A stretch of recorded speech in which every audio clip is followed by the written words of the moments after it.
there was only 43,000 people at the stadium that day. We might as well have been playing in Tiger Stadium. It felt like 100,000 plus. This crowd really can't impact the game, and LSU has a massive challenge today. Mississippi State won the toss. They elect to receive. So that means we get the record-setting quarterback, Will Rogers, but Jesse, in a new offense. So his numbers aren't the same as what we've been used to for years. That's right. His career has been nothing short of prolific at Mississippi State, but he is playing in a new offensive system under new offensive coordinator Kevin Barbay, and they're running the ball a lot more. There's a lot of new schemes and pass protection with the route concept. So this is only his third game in it. He's learning on the fly. They only threw the ball 17 times last week to beat Arizona, but Joe, you get the feeling to win this one against LSU, they're going to need a bigger workload out of Rogers. Woody Marks, the senior running back who's close to becoming a record setter. He's one catch away from becoming the all-time receiving leader in Mississippi State as they go to Justin Robinson, the big 6'4", 220-pound target. Impact players brought to you by Dodge Pretzels. Well, Woody Marks and Tulu Griffin are the two most dynamic players on offense for the Bulldogs. They've got to touch it early and often. And Harold Perkins Jr. is a linebacker at LSU. They're kind of playing with where he lines up, but he's so fast. You need to get him around the ball. Here is Marks, as he was patiently waiting on that left side, but tackled by Whit Weeks right at the line of scrimmage. Mentioned Kevin Barbay, the new offensive coordinator. He was the OC at App State last year when they beat A&M. Remember, they put 61 points up on UNC. And they ran the football 52 times in that win against Texas A&M. Kevin Barbay wants to run the football, and that ideology really blends well with head coach Zach Arnett and what he wants to do. Rogers being chased on 2nd and 10. And he just has to throw it away. It was Savion Jones who was bringing the pressure against Will Rogers. All right, so here's a situation now on 3rd down. We talked about Harold Perkins Jr. being an impact player for LSU. His pass rushing ability has to show up for the Tigers. Last year led them with 7.5 sacks. He's playing out in the slot on 1st and 2nd down, but they're going to put him close to the line of scrimmage and let him get after Will Rogers. You see, last year, he was rushing the passer a lot more than this season. They want to get him more involved in downs like this. See him on the edge, bottom of the screen, 3rd and 10. He's coming around the right tackle, but Rogers able to get rid of it. Incomplete. It was far off to the side. As you see, just a little something extra, and a flag comes in as that was Cam Jones and Harold Perkins barking at each other.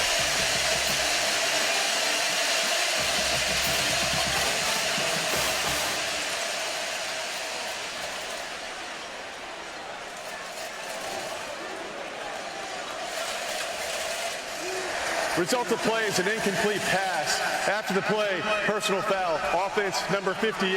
Personal foul. Defense number 4. Those fouls offset. It's 4th down.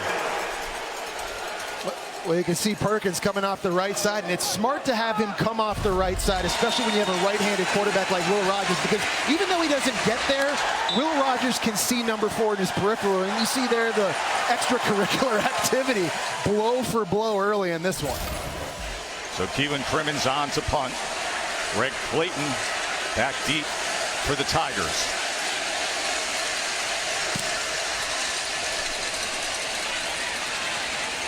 Clayton with the fair catch around the 17-yard line. Hayden Daniels, of course, the 2nd-year starter at LSU. So much hype was built into this 2023 season. He was named first team preseason All-SEC by the media and the coaches. Yeah, and Joe, he's one of the best dual-threat quarterbacks in the country. That's why he's in the Heisman discussion. He can hurt you throwing the football. He's very accurate, but what makes him unique is running the ball on designed runs, on scrambles, and it was his legs, Joe, that was a huge difference in this game last year against Mississippi State. Speaking of running the ball, it's been running back by committee for the talented Tigers backfield. Logan Diggs gets the start today, the transfer from Notre Dame. A lot of movement up front, especially on that left side of the offensive line. False start. Offense. The entire line moved before the center snapped the ball. 5-yard penalty. It remains 1st down.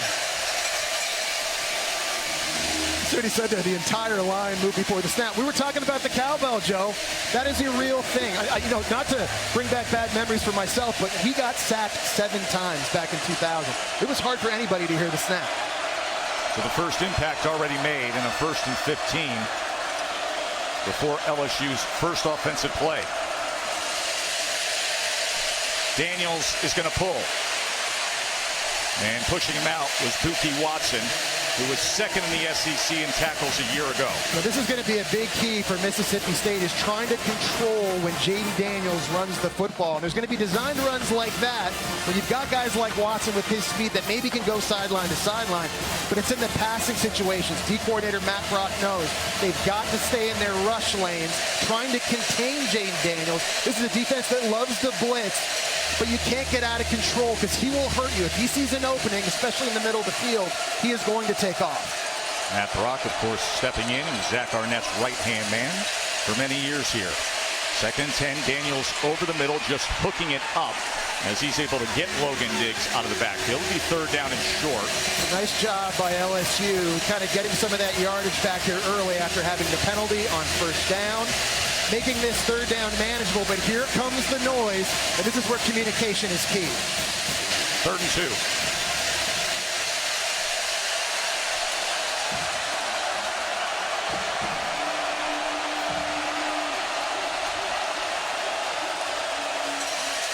Daniels to pass on 3rd and 2. Looking for something. Trying to extend the play, being chased, and is able to connect well with Diggs. And Diggs has it out past the 40-yard line. So that is exactly what Jaden Daniels can do.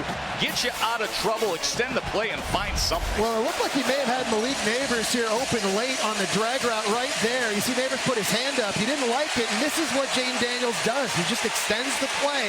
If you don't keep him caged up inside, he finds a throw, and all of a sudden it's a new set of downs. And it's 16 yards to Diggs.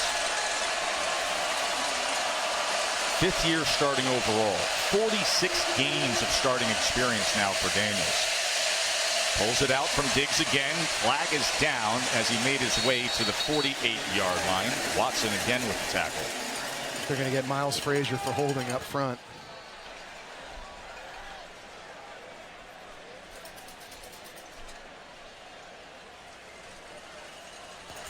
Personal foul, face mask, defense number 94.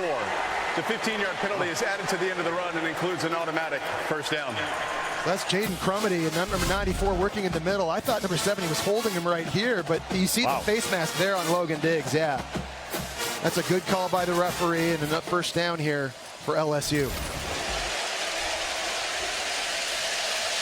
John Emery, who didn't play the first 2 games, is now in at running back. Number 4, the senior. Had 6 touchdowns a year ago.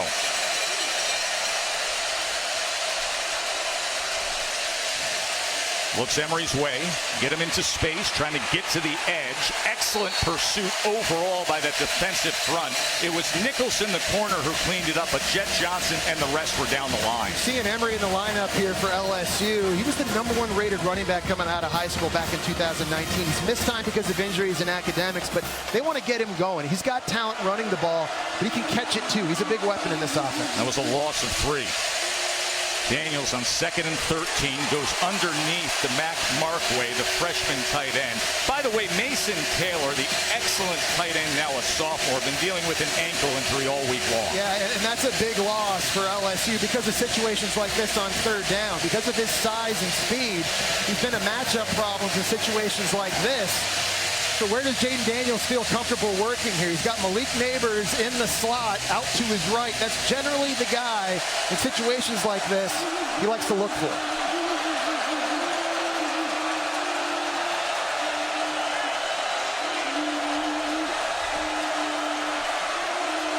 Third down and 8. Here comes pressure on Daniels right in his face as he gets rid of it about a yard short of that line to gain connecting with Malik Neighbors. Well, they're just bringing a lot of heat right up the middle here. A lot of extra bodies at the point of attack. Jaden Daniels is hot. He's got to get rid of this throw quickly. Really nice poise finding the open man. 4th down and 1. As you see, there was a substitution. Brian Kelly a little frustrated with the freshman tight end, Markway. And with that, they're going to call a timeout. So a miscommunication with the tight end running onto the field. It'll be a 4th down when we come back to Start Vegas.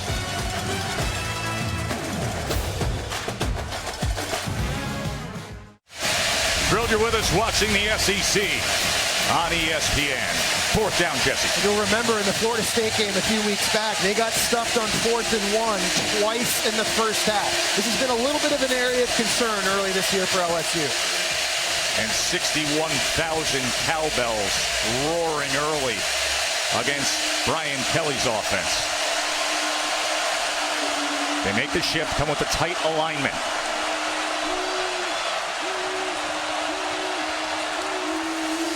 They go with the tap pass to Neighbors, and it works. Well blocked, and Malik Neighbors is able to move the sticks. Really nice job. Chris Hilton Jr., the receiver, number 17 here, he does a nice job getting a little kick out on a DB, and that opens up the lane for Neighbors. A nice wrinkle there from Mike Denbrock, something that Mississippi State has not yet seen on film this year in that situation. Well done by Chris Hilton.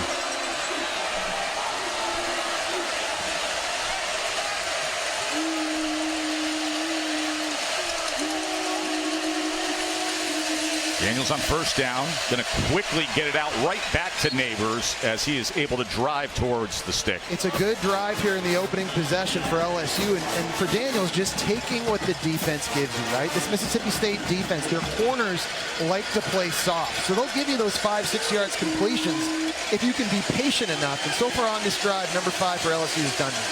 Jaden Daniels 7 for 7 to open things up here. 10th play of the drive. Remember, it started at the 12-yard line after that 5-yard penalty. Empty look here as Diggs motion out at 2nd and 1. Back under the middle for a first down to Chris Hilton. Daniels looks right, saw Diggs, comes back to Hilton. Another first down LSU. You get the sense, Joe, that Mississippi State defensively, someone has to just step up here and make a play, right? Backs against the wall. This is not an easy place to throw if you're LSU. So a lot of the coverages they like to play on defense, they've got their eyes on the quarterback, and they've got a lot of speed on the back end to break on these passes. First and goal at the 10-yard line.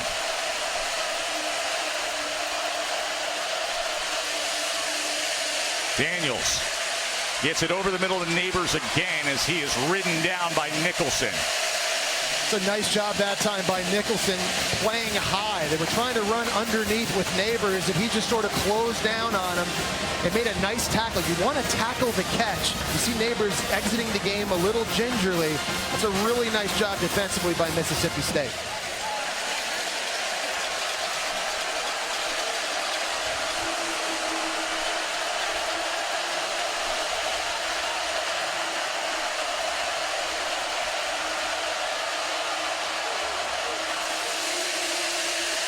Diggs on 2nd and goal as it's going to be 3rd down from about the 2-yard line. 3rd and goal headed their way as the bells ring louder.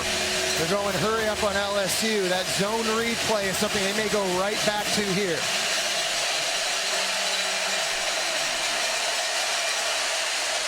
Diggs tries to go up and over, and they're coming in with the mark just short.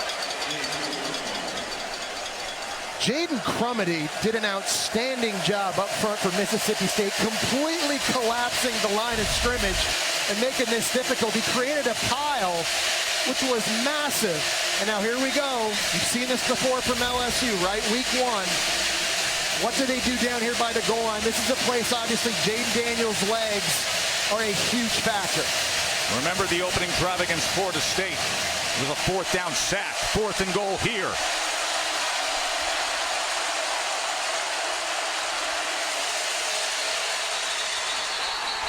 Flag comes down as Diggs pushed ahead. And it looks like this is against LSU. False start, offense number 66. 5-yard penalty, made 4th down. When we talk about the cowbell, there's been a few false start penalties here for LSU on the drive.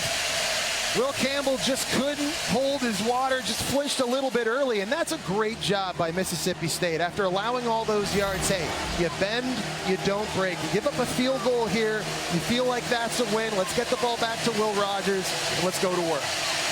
Damian Ramos comes in after the penalty for the short field goal attempt. Just a 23-yarder to open up this game.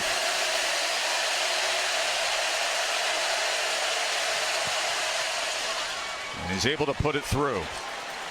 Those cowbells count for something. They pushed back the offense. Held to 3 are the Tigers. Presented by Zales, only at Zales, the Diamond Store. And in part by Goodyear. Discover the possibilities. Goodyear, more driven. There is nothing quite like it in all of college football. The cowbells ringing in Starkville. Jesse, you know it well. Yeah, watching this will be tough. But, we came into this game again. 3 in the nation. We were feeling good about ourselves. We never prepared for the noise of what we were going to see, and we were under duress all game long. Taking safeties is never fun. Getting a high ankle sprain in the process makes it worse. You're no longer mobile at all, and we just we were never able to get into a rhythm, Joe, in that game. And this is a place that I don't care who you are. When you come in, you've got to be mentally locked and loaded, ready to go. Tulu Griffin is a dangerous return man. See what he can offer up here. Patiently waiting for a block and then making the most of it is Griffin. A good return for Mississippi State. Jesse, just a quick update. Malik Neighbors, who had 4 catches on LSU's opening drive, is dealing with a right shoulder injury. He came off to the sidelines. Athletic trainers were assessing it, working on it. He was writhing in pain. He's on the bench right now with the wide receivers, still trying to work through some of that pain, but something to keep an eye on as we move forward this afternoon, Tess. Yeah, Katie's such a big part of their success on offense. A 46-yard return from Tulu Griffin. So this drive will start at the Mississippi State 48-yard line.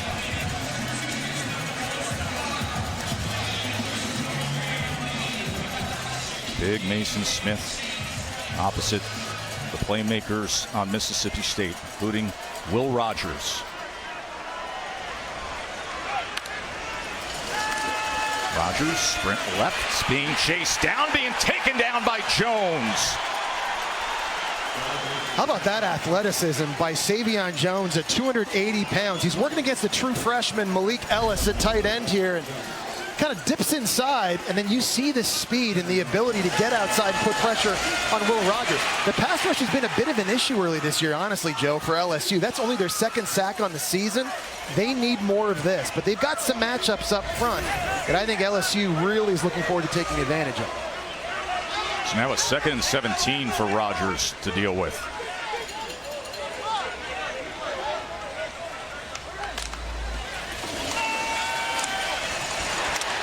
It'll be 3rd and long, and on 3rd and long, watch out for Harold Perkins coming off the edge. Yeah, just a miscommunication. Again, this is a brand new offense, right? Kevin Barbay, and it's not just for the quarterback, but it's for wide receivers too. And this is only their 3rd game. You got to remember, every time they take the field, they're learning something new, and you see a little bit of those issues now showing up here early in this one.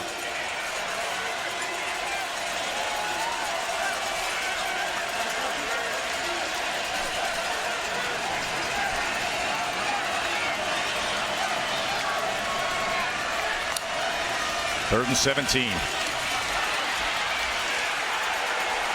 And he's trying to get it to Woody Marks. Nothing was going to happen there, no matter. And it is a struggle early on for this Mississippi State offense. But again, it's Perkins and just his presence off the right side of the line of scrimmage working against Jones. Just the speed forces Rogers to have to step up in the pocket, and it totally puts him off of rhythm. Watch this. As a right-handed quarterback, you see this, you feel it. And all of a sudden, your feet kind of get off base. You don't have your accuracy. Your clock, it quickens up. Doesn't have a sack in this game, but number 4 has already made an impact for LSU. Yep, 2nd time Crimmins is right back out there to punt away. Running up to field, it is Clayton. Whole lot of traffic on that short punt. Mississippi State just 5 yards of offense on this beautiful day on a beautiful campus here in Starkville. Bo Nix, the leader among active quarterbacks at 49. By the way, Bo Nix next week against Coach Prime. Oh yeah, it's going to be big. I'll tell you what's impressive about Jane Daniels. 46 starts, just the toughness, right? And he's taking big shots week in, week out. To not miss time, that's impressive. Pack down a little bit of weight to help out. Daniels.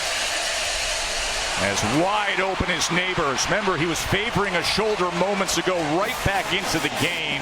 And a good start to this drive for LSU. Malik Neighbors It's a nice design by Mike Denbrock in the route concept. You've got two guys on the outside clearing out. You see that? And that opens up green grass for Neighbors to run into.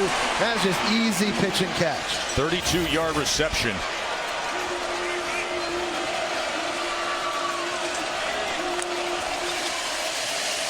And now Diggs gets the work.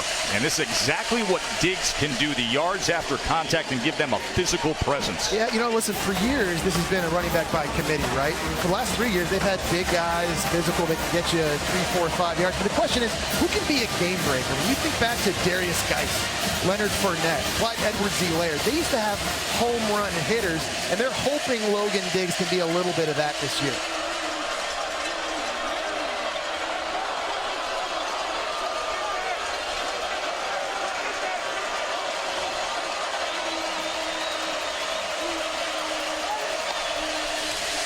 Second and 2.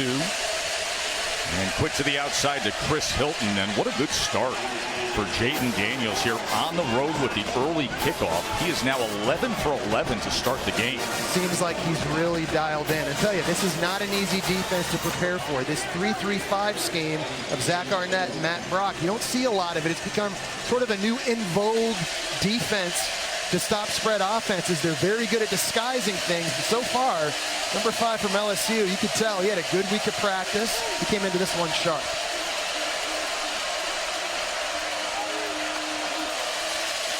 Daniels on first down. Gonna take a shot to the end zone, and Neighbors comes up with it. Malik Neighbors, outstanding touchdown catch from Jaden Daniels, who's a perfect 12 for 12 to start the game.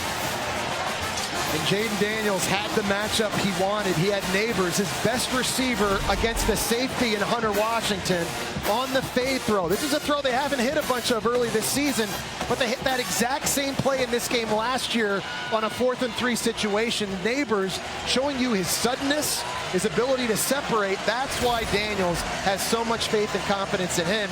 Good news for the LSU offense, knowing that number 8 at receiver, he looks pretty healthy. So much was made with the preparation. That guy right there, Brian Kelly, you see him talking to his big offensive lineman, Charles Turner, the center, said, listen, we got to be ready. We got to fire right from the start. He was concerned about the 1-hour bus drive just to get there. Had them stop at a car dealership, played loud music. They are firing early. This offense is in gear right away, and you saw it with the 26-yard touchdown pass. Daniels to Neighbors. Well, it's a nice job by Jaden Daniels on that last play. We talked about how good he's been in the pre-snap. He's looking at safeties. He's seeing the rocking and rolling. And he knows outside, I've got my best receiver against the safety on a fade route with nobody on the outside. Perfectly placed throw. A great decision, getting it out early. You just see the burst that Neighbors has. It's not fair for any safety to have to cover him one-on-one like that. Lots of weapons in this offense, Katie, and early, Jaden Daniels looking good. You know, Jesse, the NFL feedback Jaden Daniels received in January was hesitant, and it fueled him this offseason. Daniel says, if you watch the tape this year, I'm standing in there giving my guys a shot, letting them get open, getting through my progressions, and making decisive decisions, having a pocket presence. He said last year, yeah, I'll admit it, I was quick to take off and run it before allowing a play to develop. He feels like his pocket presence has improved, as has his decision-making. Brian Kelly said he wants to see him play with a sense of urgency. That is what he has done here with this early kickoff in Starkville. 10-zip LSU. Remember, the offense was, and I know the level of competition last week in beating Grambling, but still, when you score on 10 consecutive drives, I don't care who you're playing. Ball's not hitting the ground. It's hard to do that in 7-on-7 in practice. Tonight on ESPN, we have 2 games of action for you. At 7 Eastern, it is that Vols offense. Number 11, Tennessee, at the Swamp, the rivalry game against Florida.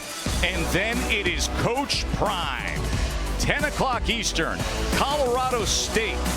Lighting a fire with some of the talk this week. And number 18, CU.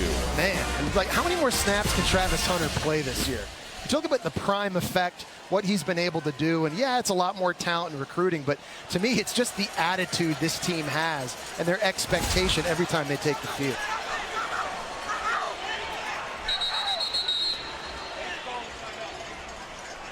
Whistles come in before Mississippi State's offense, as LSU will call a timeout. Today's weekend lineup is brought to you by Wendy's Beef.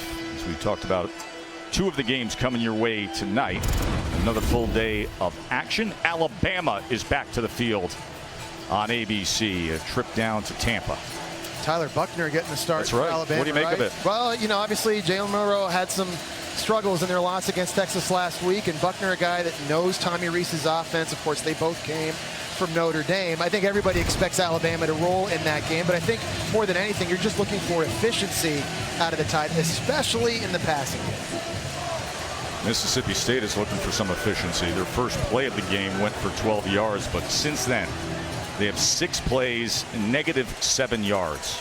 Joe, I think they got to get number 7 and number 5 to football as many ways as possible right now. Right now, Woody Marks, number 7, is flanking the side of Rogers as he gets the call here, and there is nothing to find against the interior of that offensive line. Yeah. Whit Weeks and the rest of them with the run fit. And this LSU defense, they are big, they are physical, and they've got a lot of matchups that they can win just because of how long they are. Traditionally, very hard to run in between the tackles when you're playing against LSU. So a huge challenge for this Mississippi State offense.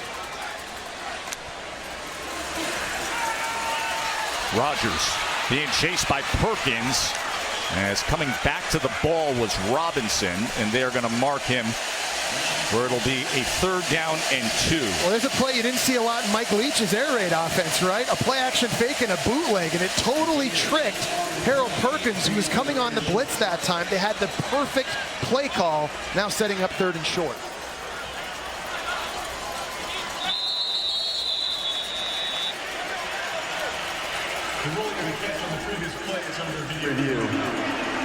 Jason Autry heads up this SEC crew as the play is officially under review. That catch on the sideline by Robinson. Robinson was the MVP of their bowl win a year ago. Yeah, he's a big guy, 6'4", does a nice job here getting low to the ground. Now, he has to have and establish complete and maintain complete and continuous control. The ball's allowed to touch the ground, but it can't help him make the catch. So that's the question referees are going to be looking at here. There the ball hits the ground, it looks like, but do you see any movement in the ball after he has it? Is there any wiggle?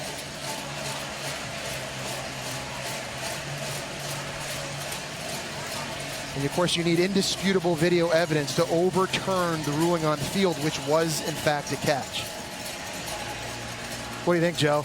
Well, I mean, the ground can't help you. You must have firm control if you see any movement at all at that point. So does he have firm control at that point? It's very questionable, and thus why they're reviewing it. To my belief, he does not have established firm control before the ball hits the ground. I believe that they will review this and overturn it as an incomplete pass. It is a big play call, too, in this game at a time where Mississippi State offensively is trying to create some momentum here. 3rd and 1 is a lot different than 3rd and 10 with Harold Perkins Jr. out there. Justin Robinson made the effort on that ball. Will Rogers has been constantly trying to fight for survival and give his team a chance. On the field, it was ruled a 9-yard reception, which would make a 3rd and 1. However, it looks like the ball hit the ground before he had established firm control with his hands.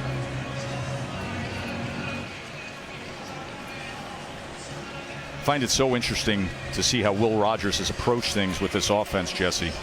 Young man who thinks like a coach. They always talk about that, the son of a coach, and such a difference going from the air raid to this system. After video review, the ruling is an incomplete pass. The receiver did not have firm control prior to the ball touching the ground. It'll be Mississippi State's ball, 3rd down at the 25-yard line. So they will walk that back, and it'll be a 3rd down and 10. And that is the spot where LSU has gotten off on Will Rogers. So if you're Kevin Barbay now, the offensive coordinator for Mississippi State, you've got to have a plan for Harold Perkins Jr. rushing off the edge. This time, he's lined up on the left side against Quatravius Johnson one-on-one. They've got the running back up that way as well. You need to have a plan for number 4 and his speed. Against the left tackle, Locked up, tried to set up the screen to Woody Marks, and that ball was thrown too high. So they're going to be punting again, and the offense just can't find itself here. Well, I like the idea on the play call because you're trying to throw the screen behind Perkins coming this way and just try to get him in behind. They just couldn't link up for it right here. As a quarterback, you're holding it to the last possible second. And I've seen a few throws get away from Will Rogers early. That's one he'd like to have back because Marks may have been able to go get it first had he caught that one. Andrew Osteen on to punt for Mississippi State. See if Clayton gets a chance for a return, as this will be a fair catch at the 37-yard line. Want to remind you, tomorrow morning, Sunday NFL Countdown. It is life after Aaron Rodgers this season for the Jets. What does that mean? Plus, Dak Prescott, Jared Goff, we will hear from them. That's 10 a.m. Eastern on ESPN. How about how the whole sports universe on Monday just said, what did I just see? It was unbelievable. It was crazy. Aaron Rodgers and all the buildup leading into that, 4 snaps into the game, lost for the season. What does that mean to what looks like a very talented New York Jets team this year? But that whole game, start to finish, that was like a Hollywood movie script. Wasn't it? It was amazing. Defense did their job. Jaden Daniels has been a perfect 12 for 12. Do we hear 13?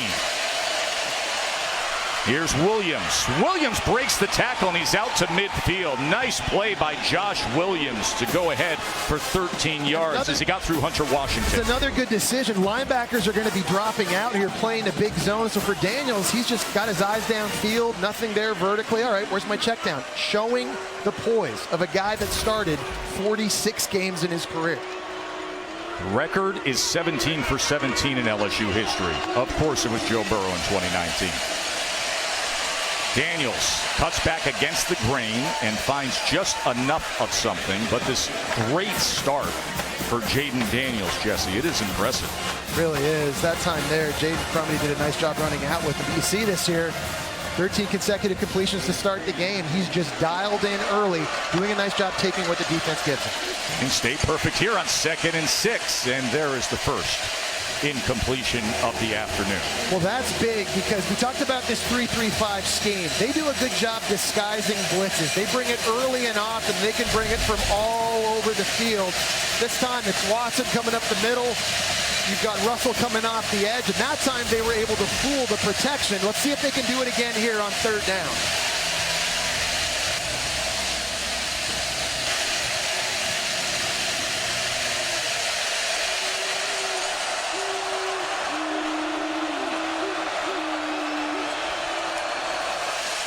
Third and 6, 4-man rush, hooks up over the middle. Thomas with one little juke move and then a sprint ahead for a first down, Tigers. Well, again, Mississippi State brings the blitz with Johnson and just poised as normal, very calm under pressure. There's Daniels just looking over the middle of the field. He finds a 6'4" target. And Thomas Jr., who's abnormally quick for a guy that tall, right, Joe? He's not a long strider. He's a guy that's really explosive with short area quickness. 6'4" receiver, Brian Thomas. Quarterback run. Daniels wasn't blocked up the way he wanted it to be. So he's taken down after maybe just a couple yards. Nathan Pickering with the tackle.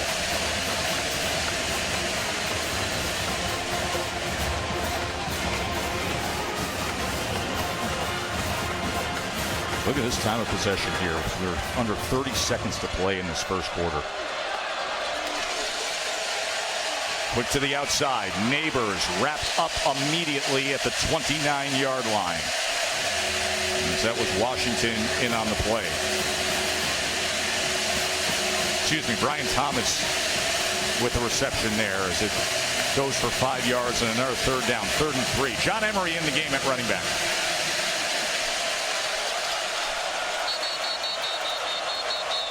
And that'll be the end of the first quarter.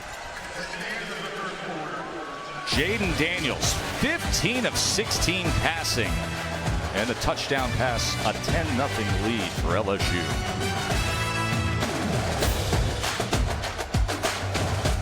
good start. Obviously, the penalty there on third down, forces us to kick a field goal or fourth down, and that was unfortunate. I mean, it could go either way, but the guys are playing well. They got off to a good start. It's an early start. You really want them to get in here and quiet this crowd down. It's a sellout, but off to a good start. We got to keep playing. Thank you. Yeah. That was his point of emphasis this week, getting off to a fast start, and they have, and now facing a 3rd and 3 to start this second quarter. Pulls it. Daniels taken down. They were right on top of it to begin. Jet Johnson was there. Deontay Anderson was there. And Daniels was retreating. You cannot defend the zone read any better. Someone's got to come inside and crash, and someone's got to replace him, and that's Johnson, number 44. The SEC's leading tackler a year ago, knowing where the ball's going to be and anticipating it. 4th down and 7 from the 33-yard line.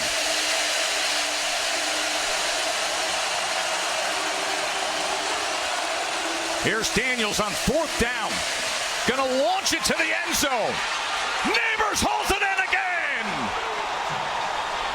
Malik Neighbors, my oh my. How about Jaden Daniels and this Tigers offense roaring? Jaden Daniels found the exact same matchup that he found earlier in the first quarter when he threw a touchdown to Neighbors. One-on-one against Hunter Washington, the Florida State transfer safety in the slot.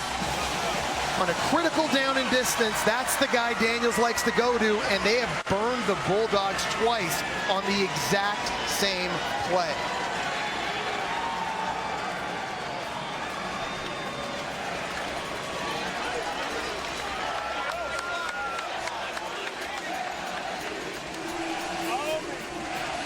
Jaden Daniels has 1 incompletion.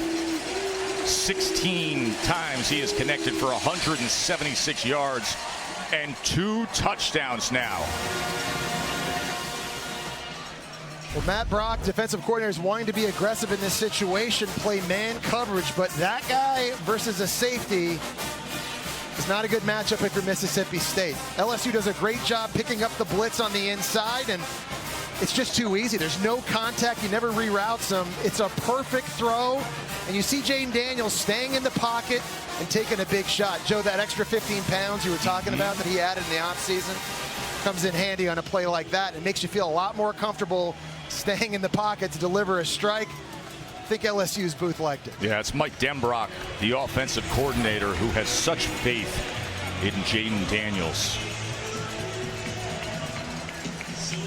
And Malik Neighbors, he's been targeted 7 times. Yes, he's got 7 catches for 113 yards and now 2 touchdowns. And that after the report that we got from Katie saying that he was favoring his shoulder.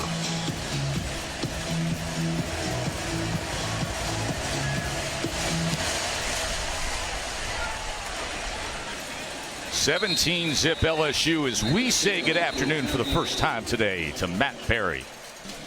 Gentlemen, good afternoon. I've got your AT&T 5G, keeping fans connected with our multi-view. A look at what's going on around the country. Kansas State, Missouri locked in a good one on SEC Network, ESPN2, ODU up early on Wake Forest, and Florida State and Boston College. Let's go back to the Spro Bros and have them talk about their coffee from this morning. I mean, you got to get a Saturday started, Matt, with a good Spro. Yeah, you know, back in the day with Matt and the guys in the studio, it was a lot of Spro and a lot of Flick chips. Rodgers, as he connects with Marks out of the backfield, and Perkins is right on top of it. So they're playing Perkins out in the slot a little bit more now, Joe, for things like this. In modern spread offense, you're seeing so many bubbles and tunnel screens and swing passes to running backs. They're getting their best player defensively close to the football to take those plays away. You can basically scrap all the quick perimeter game you have in your playbook when you're playing against LSU with number 4 out in the nickel position. Not the way Woody Marks wants to do with a loss of 1, but that did set the records. That is incomplete. They tried to get it to Griffin. So Woody Marks is the all-time leader in Mississippi State receptions, but this offense just cannot find themselves. And Joe, they only had 10 plays coming into this drive here. You start to worry now, if they keep going 3 and out, what does that mean for their defense later in the game. They're going to play a lot of snaps. They got to get this guy right here, number 7, who just broke the record in this game early. Most career receptions in Mississippi State history. They got to get him going. This is going to be a long one. 3rd and 11. Just look for number 4. Here he comes against the left tackle. This time they go with the shallow cross to Griffin. And Griffin trying to split defenders before he is driven back by Greg Penn. And a flag comes out. But the pursuit of this LSU defense time and again.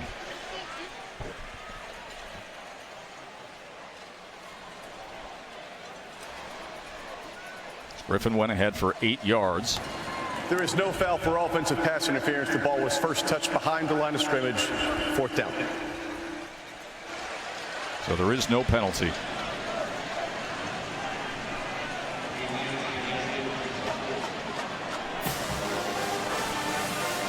Just no rhythm offensively right now for Kevin Barbay and the offense. This is something they've got to find. They've run only 13 plays. Joe, they have only 12 total yards, and now they're getting set to give the ball back. It looks like on 4th down. Yes. Yeah, Rogers on the field. I think Zach Arnett's deciding, look, we need a momentum shifter right now. This is from their own 32. Wow. This is from their own 32-yard line. Desperate times call for desperate measures, but you wonder if this is too early. 4th down as the whistles blow as Rogers was set to snap it. Flag comes in. Timeout was called by Mississippi State. This is their first of the half. So we're going to take a break with them as the offense stayed on the field from their own 32-yard line, trailing by 17. We'll take a quick break. Protection schemes. This time he had Woody Marks come off, and he's just going to chip block on the edge to try and give Will Rogers a little bit more time to get rid of this football. It's a nice adjustment in game. You're going to have to do more of that as this game goes on. 13 plays for 12 total yards for Mississippi State. And after the timeout, they do decide to punt away as Greg Clayton stands back for the Crimmins kick. I agree with that decision too, Joe. It just felt a little too early to take that risk.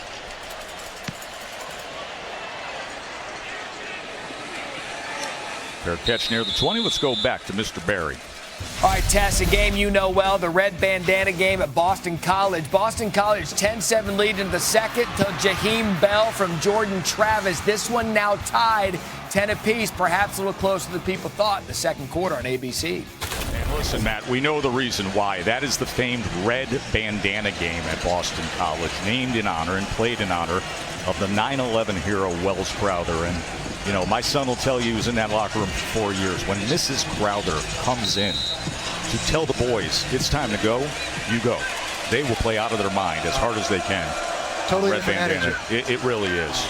So they're hanging with Florida State a bit now.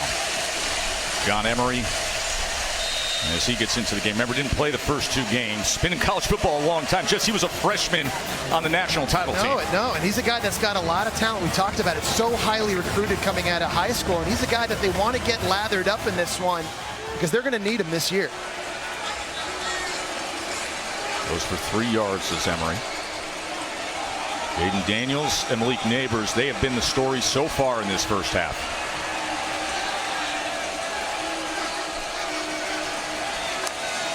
Freshman tight end was in motion there going upfield as Daniels drives the ball and gets it complete to Neighbors again.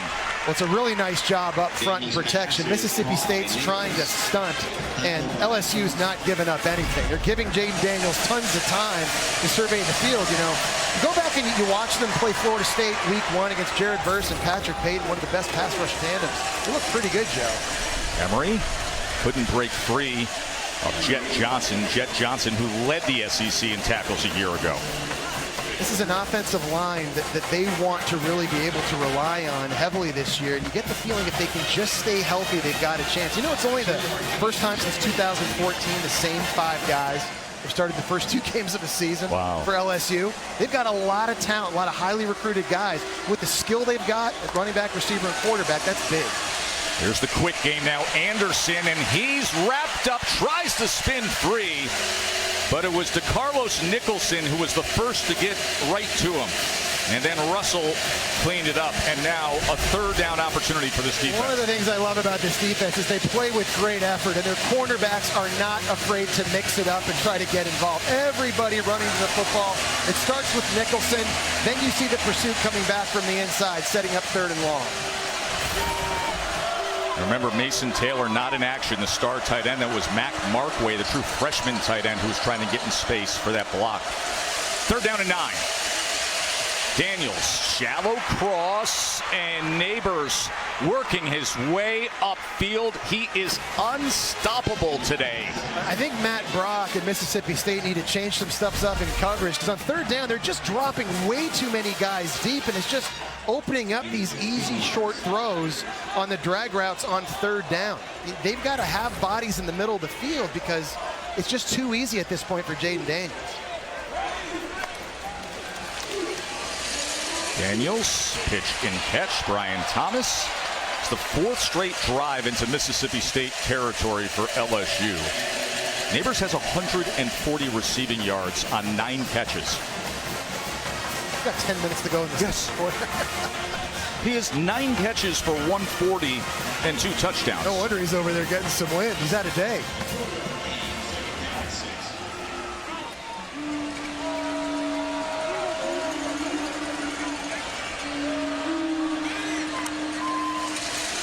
Play action. Daniels, pressure up the middle, and they take him down. As it was Deontay Anderson with the sack of Jaden Daniels, their first of the day. You're going to see a blitz from the linebacker position, and then inside Anderson is just playing the nose coming this way. So you got all this action, and it's forcing Jaden Daniels off his mark, and finally, Mississippi State able to get home and create a negative play.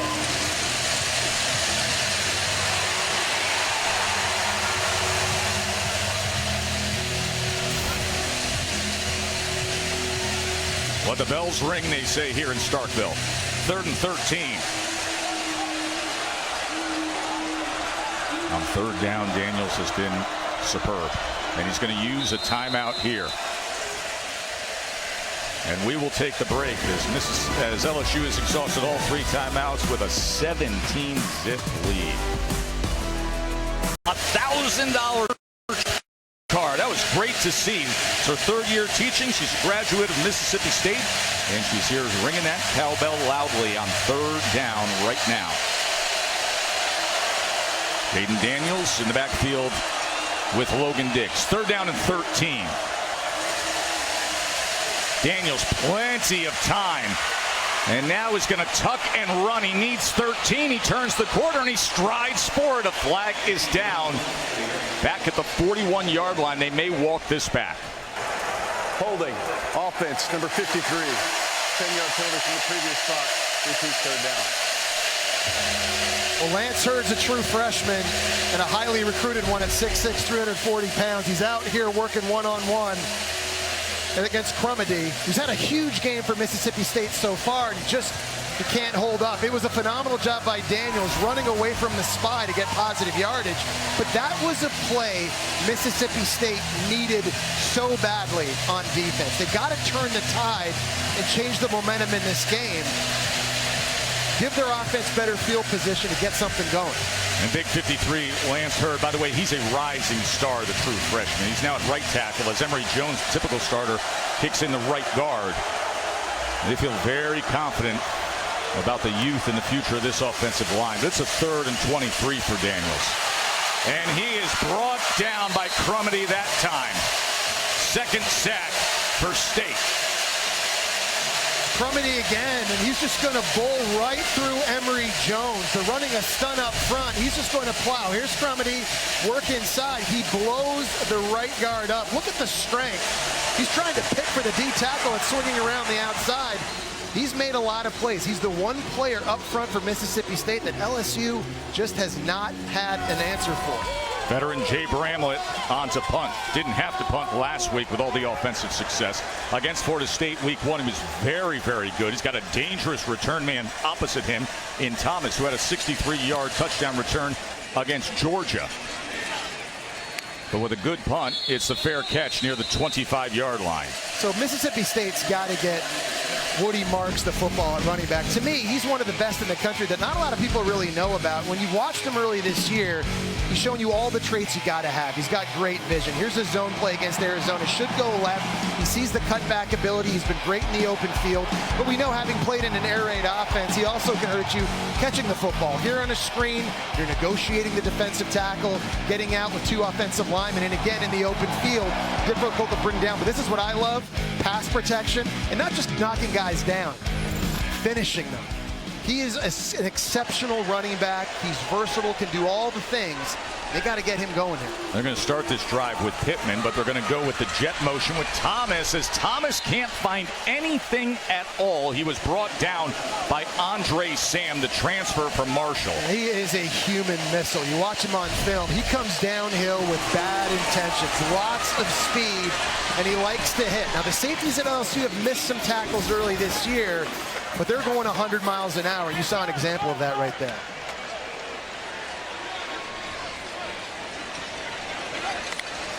Second and 8. They got pressure on Rogers as he had to get rid of it, but it was nowhere near Roberson. Well, it just didn't look like Roberson was expecting that pass. Again, another example in Mississippi State of just quarterback and receiver not being on the same page. It's Whit Weeks coming right up the middle, so Rogers is hot. He's got to get rid of this throw, but you need a little more sense of urgency at wideout to turn around and expect to catch it. Mississippi State is 0 for on third down, 0 for 4, now facing a 3rd and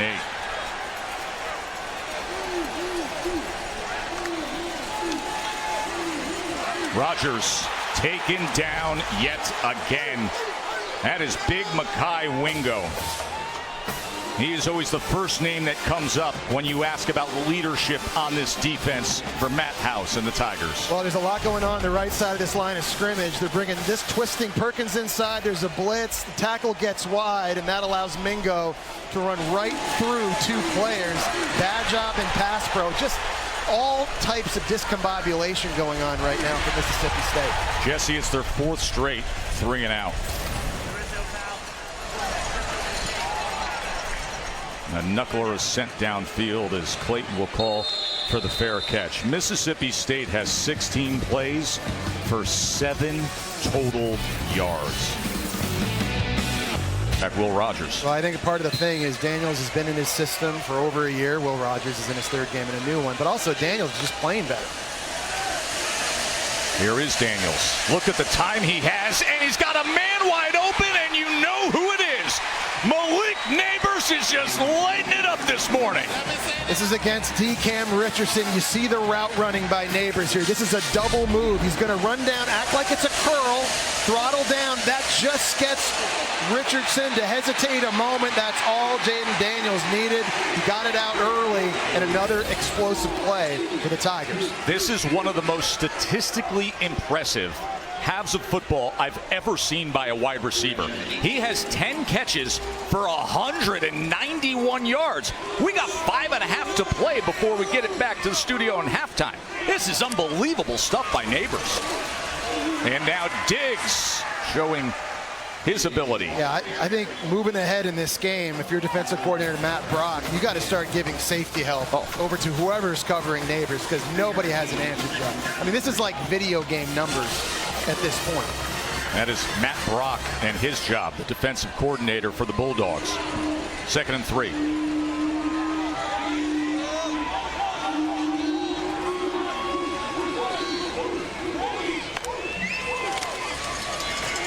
Diggs straight ahead. There's that pad leverage and that physicality that Brian Kelly wants to see.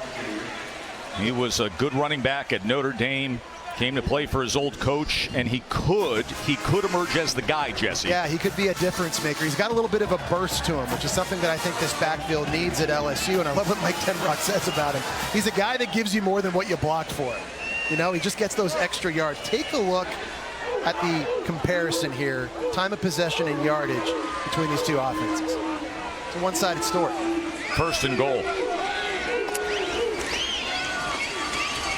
Keeps it. Daniels He's going to be just short as he was cut down as he was making his way to the goal line. That was Corey Ellington who was able to get to Daniels. I think one thing I've seen with Daniels is I know he's athletic and he likes to run outside. I wish he would take better care of himself, though. He got drilled week 1 against Florida State.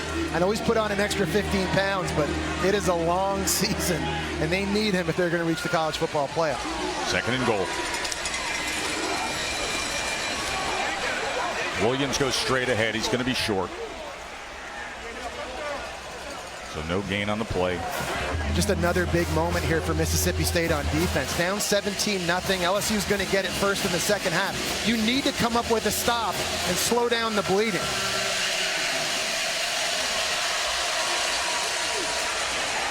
But instead, it's more of that. As Josh Williams goes ahead for the 1-yard touchdown. And you are seeing every facet of this LSU offense. As Brian Kelly said, he loved what he saw last week. You know, it was the remedy game after Florida State. You play Grambling. You got an overmatched opponent, but you execute perfectly. Well, you're right, Joe. I mean, this is a team and an offense that if they play to their standard, they're going to be very, very difficult to stop, as you see Williams going in for the touchdown. But you can even go back, Joe, to week 1 against Florida State. They should have scored 31 points in the first half of that game. They were up and down the field. They were stopping themselves.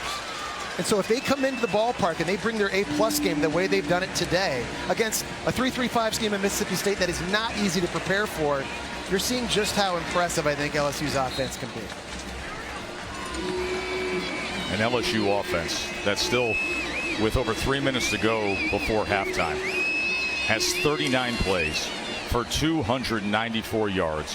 One of the finest. Barry, coming up on the Lexus halftime report, Florida State caught in a tough one on the road against Boston College. Same for Penn State on the road against Illinois. Plus, we'll break down Coach Prime tonight in Colorado and a deep investigation into why Jesse Palmer really left Joey and me in studio to go back to the booth.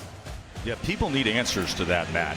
Where the truth lies. There's too much money in that studio. Oh, yeah. Not enough for an extra seat. Too much handsome.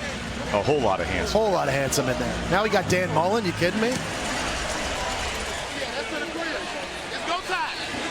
Griffin on the return. Tulu. Guess it's in 28. Katie. You know, Tess, Rogers says the biggest adjustment was memorizing the terminology and longer play calls in this offense. He said in a pro-style offense, the play calls are wordier, there's more shifts, motions, it's more complex. He said he had to study the play calls like he would for a test, reading and repeating the calls over and over again. Jesse, it's one thing to memorize it, it's another to be able to go out and apply it. Yeah, no doubt about it, Katie. I mean, in this new offense, there's all these new schemes in the run game and pass protection and the route concepts. It's hard enough just to know where to throw the football and where to keep your eyes. It's a whole other thing with respect to the verbiage and the play calls, just to spit it out so you tell everybody else what to do.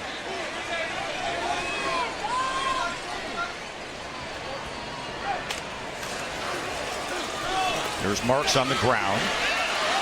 Best play they've had in quite some time, and it comes from Woody Marks as he goes down the sideline for a chunk play that they desperately needed. And this is what they need. They got to get this guy touches and going. They're running a counter play here to get him to the outside. Justin Robinson at receiver comes up and blocks the safety, and there's the open field running ability, a big reason why this guy leads the SEC in rushing yards. A 52-yard run. They had 7 yards total offense prior to that 52-yard run. And now a shot to the end zone. And incomplete as Antonio Harmon had a chance at it. And that's a play Antonio Harmon just has to make. He's out there working against Harold Perkins Jr. I mean, that's a guy that we're used to seeing rush the passer. He's out in coverage, and I know he's fast and he's an athlete, but he doesn't get a lot of reps covering guys. So when you get those matchups like that, you might not get many more in this game. Man, you've got to make those count. Opportunity for Mississippi State. After the big play by Marks, pressure on Rogers, and he is torn down, and it is Harold Perkins, the All-American. Well, they're trying to get to Perkins with Nick Jones, the backside guard, and that's just not going to work with his speed coming off the edge. He's coming ripping around the outside. The left guard was the one who came out to try to get him, but you're not going to pull anybody and block the edge with number 4 in his speed. And you're seeing already Matt House, the D coordinator from LSU, he is committing number 4 in the pass rush more than what we saw in the first 2 games. So Perkins with his first sack of the season. Last year against Mississippi State, he had a sack and a half and 5 tackles. Thomas trying to shake threes to the 14-yard line. But still, Joe, this is easily the best Mississippi State has looked offensively in this game. And you get the feeling now, down 24-0. 4th down, you got to go, and a field goal is not going to do it. Oh. I mean, here's Zach Arnett. The mindset here is we got to put 7 up on the board before going into halftime.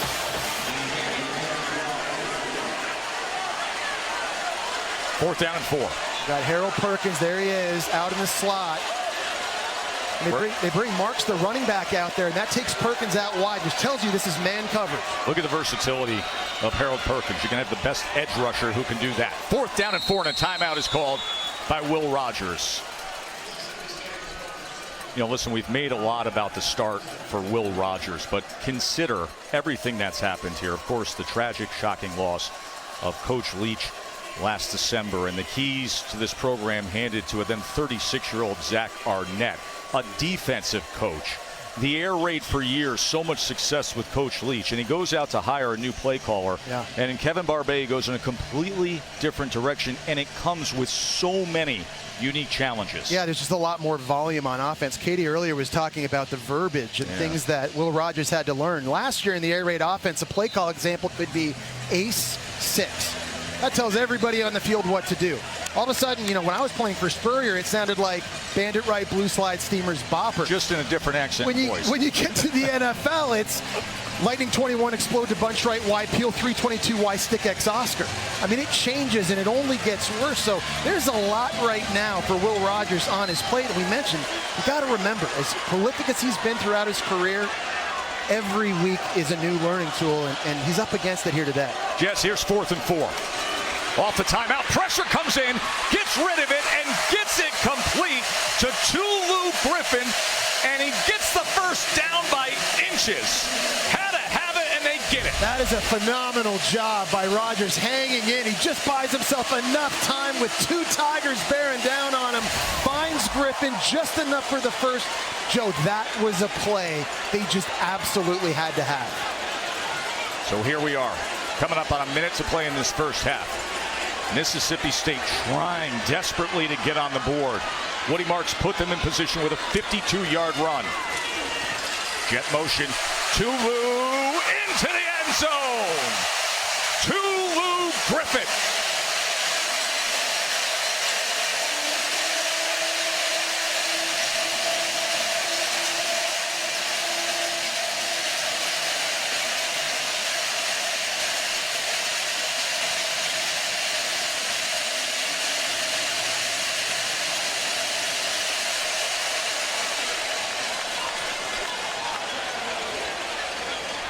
Prior to that 52-yard run by Woody Marks, they only had 1 first down. Remember, the first play of the game went for 12 yards.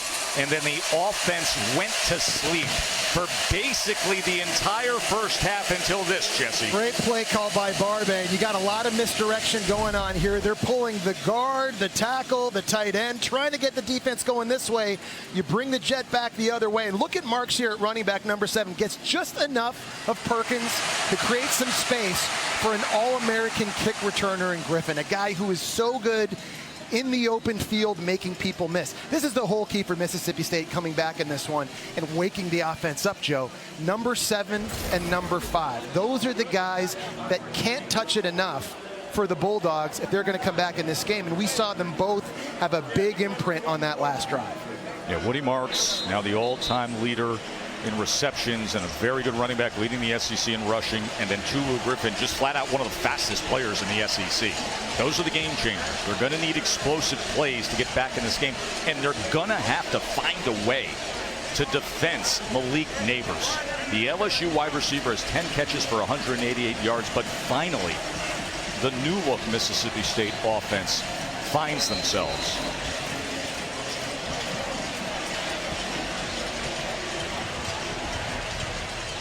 Here's Neighbors. He has been the star today. On a beautiful but hot and humid day here in Starkville. Today's road test is brought to you by Goodyear, and Neighbors is passing the test, Jesse. He's been unbelievable. They've lined him up all over the field. You saw in the slot early on a fade throw for a touchdown. Nice job by Daniels. They go back to the exact same play, the exact same matchup, just the other side of the field, and then they line him outside. Get a little double move action on a cornerback getting behind the defense. He has been unstoppable, and this is a guy that Mississippi State, on this drive and moving forward in this game, they have got to get safety help. LSU's had all-time greats. Look at these names. All-time greats. This is the last 20 years, the most receiving yards in a half. He's 11 yards away, but these are all-time. Like OBJ and Jarvis Landry aren't even on that list. That just tells you the talent they've had. Josh Williams. I'm surprised here, Joe, with LSU with the success they've had, that they're not putting their foot on the gas a little bit and trusting Jaden Daniels to lead a 2-minute drive here, even though they don't have any timeouts. Put themselves in a position to try to steal at least 3 points here at the half.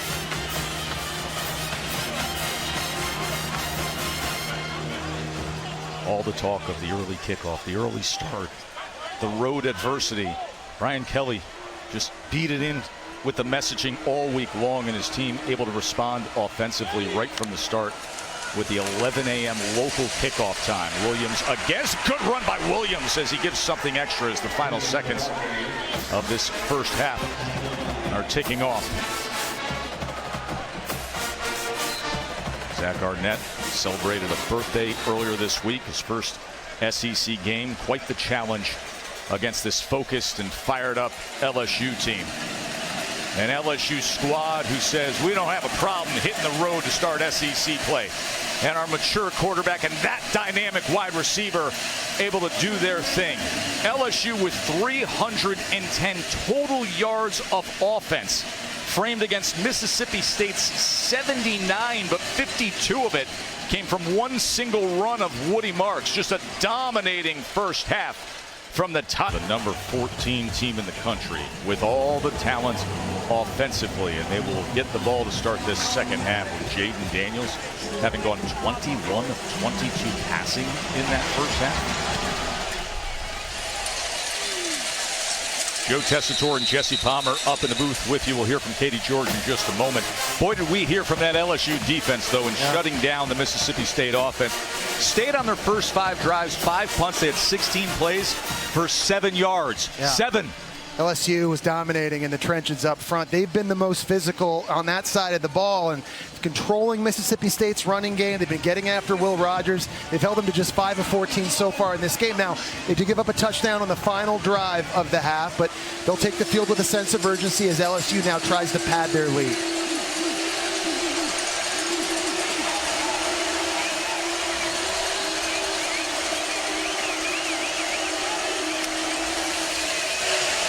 Logan Diggs cannot spin free as he's tackled by Jet Johnson. Katie. Tess, I asked Zach Arnett what he thought of the first half. He laughed. He said, could we play any worse? He told his team in the locker room, we're going to find out what kind of competitors we are. Are we going to make this a game in the fourth quarter? Or are we going to get embarrassed again like we did in the first half? Strong words from the head coach. 2nd and 9 as getting it out to Thomas is Jaden Daniels. It'll be 3rd and short there.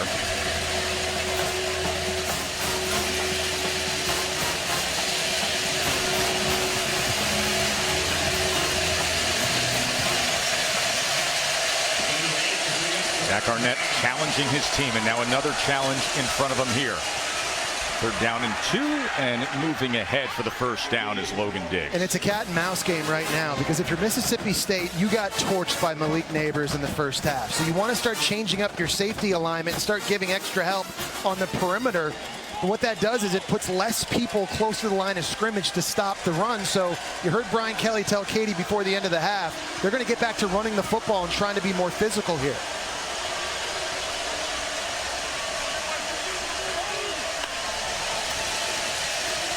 And Diggs is getting plenty of work, and Diggs is carrying a few defenders with him as he was met that time by Purvis.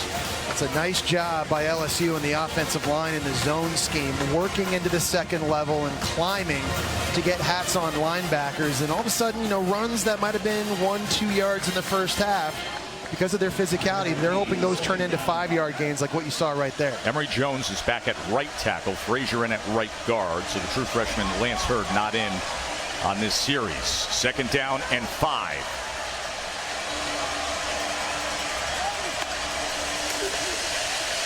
Diggs looking for something, finding only a yard as closing that gap was Russell. So now in a critical 3rd down, Mississippi State has got to be good in their rush lanes with Jaden Daniels, right? They're okay if he has to go east or west, and if you flush him, but you don't want to open anything up in the middle of the field, because if he sees an opening, this is a guy who is going to take off. So get after him, but have lane integrity. Let's see what they offer up on 3rd down and 4. Freshman tight end Mark Way in motion. Diggs in the backfield with Daniels, who's been red hot accurate. And he is again to Brian Thomas. This is a sensational performance by Daniels, as we will check on the flag all the way in the defensive backfield.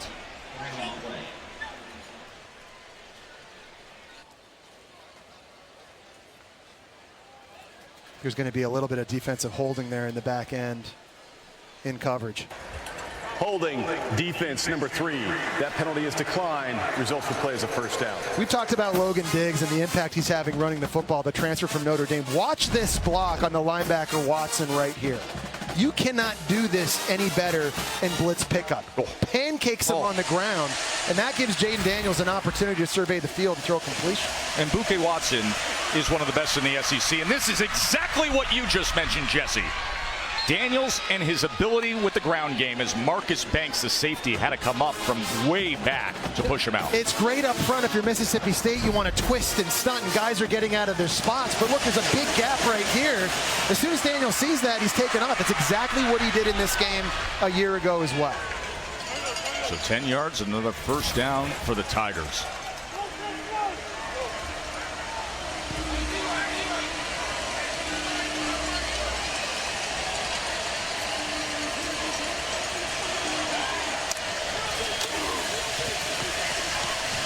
John Emery stacked up initially by Johnson, and then Watson finishes off the tackle. Well, it's interesting. I'm watching Mississippi State in coverage, and at this area of the field, they're staying in man-to-man. It seems like they've made the decision that they're going to try to force Jaden Daniels to keep throwing the football, and if Malik Neighbors can get open, then good for them. But they're committed here to stopping this run, and it's an interesting tactic to see how that impacts the game moving forward. Neighbors right now in the slot, bottom of the screen.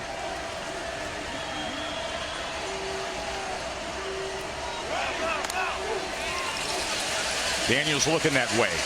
Now looking for an option, and he was trying to get it to Emery.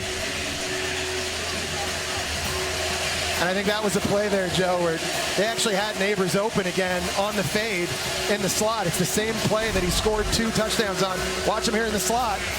Work to the fade. Oh. Man, if Jaden Daniels wants that, I think that's 6. Match up with Marcus Banks. Another safety. 3rd down and 8. Just the 2nd incompletion moments ago for Jaden Daniels. He's 23 of 25. Man-to-man coverage again. They put a corner this time on Neighbors in the slot. 3rd down and 8. Pressure comes. They pick it up. Ball is tipped and falls harmlessly, but there may have been contact with Marcus Banks coming in defensively against Chris Hilton.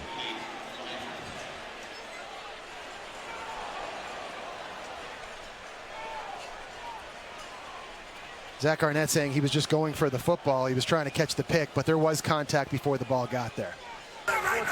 There's no foul for pass interference. The result of the play is 4th down. And Zach Arnett made his point, said that's how it timed up. Here's the play. Yeah, I mean, it's a bang-bang play. Watching it live, I thought there was interference here. You're going to see Banks, he's going to be driving the slant. I thought he got there a little bit early on Chris Hilton. It's a good break for Mississippi State and just forcing a field goal here. Now it comes up to their offense for Mississippi State. Brian Kelly obviously does not agree with the play. Damian Ramos comes on for another field goal attempt after the defense was able to make the stop on third down. Had a short field goal to open up this game.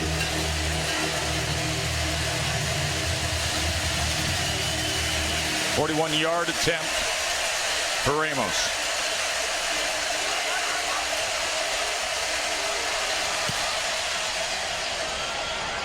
And a good drive and rotation and in and through. LSU opens up the second half with an 11-play field goal drive, and they push the lead to 20 points. Damian Ramos just added to that with the 41-yard field goal, 27-7. Joe Tessitore alongside Jesse Palmer and Katie George here in Starkville, Mississippi. Always a great weekend when you come down here to Starkville. The fans as passionate as anywhere in the SEC. From the land rush on the Junction on Friday afternoon through game day. We got Monday Night Football with 2 games this week. Saints and Panthers are going to get you started on ESPN and ESPN2 at 7:15 Eastern. And then ABC and on the app will be Browns and the Steelers at 8:15. And, of course, you got the full day of college football still to come today with all the games. Tennessee and Florida tonight, your old stomping grounds down there at the Swamp, Jesse. Yeah, no, everyone's going to be kind of looking at Joe Milton and that Tennessee offense, but their defense is, I think, much improved from a year ago. That's going to be fun. It's important the Gators are able to run the football in that one to have a shot. Woody Marks, he sparked things before halftime, and now they're feeding him 8 yards, Katie. Tuss, Jesse, as a linebacker, Brian Kelly says they plan to move Harold Perkins around week to week so he can impact the specific offense they go against. Kelly said it'll be like Where's Waldo each week, and I'm told Perkins is really embracing the ever-changing position. He's enjoying the challenge of that.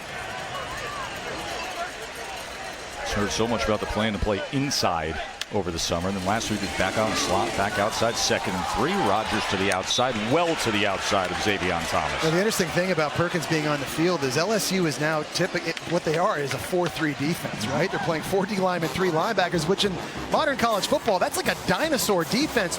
But it works for LSU because of his unique skill set, his speed and his athleticism. And don't get it twisted, Joe. They're not asking him to cover receivers on post routes, right? It's simple. Seek and destroy. Find the ball, get the ball. They're putting him close to the action, and it's looking pretty good today. He's arguably the most impactful freshman in college football a year ago. 3rd and 3, Woody Marks trying to get to the edge. He was undercut. He was taken down by Zy Alexander, the transfer from Southeast Louisiana. If you're Mississippi State, I think, you got to go. They're bringing on their true freshman Malik Ellis at tight end, which generally is an indicator that they are going to run the football. He's essentially an extra offensive lineman that they line up in the tight end position. And remember, in this game last year, Mississippi State got stuffed 3 times on 4th and 1. They have got to find a way to convert this. This is a 4th and 1 from their own 34-yard line.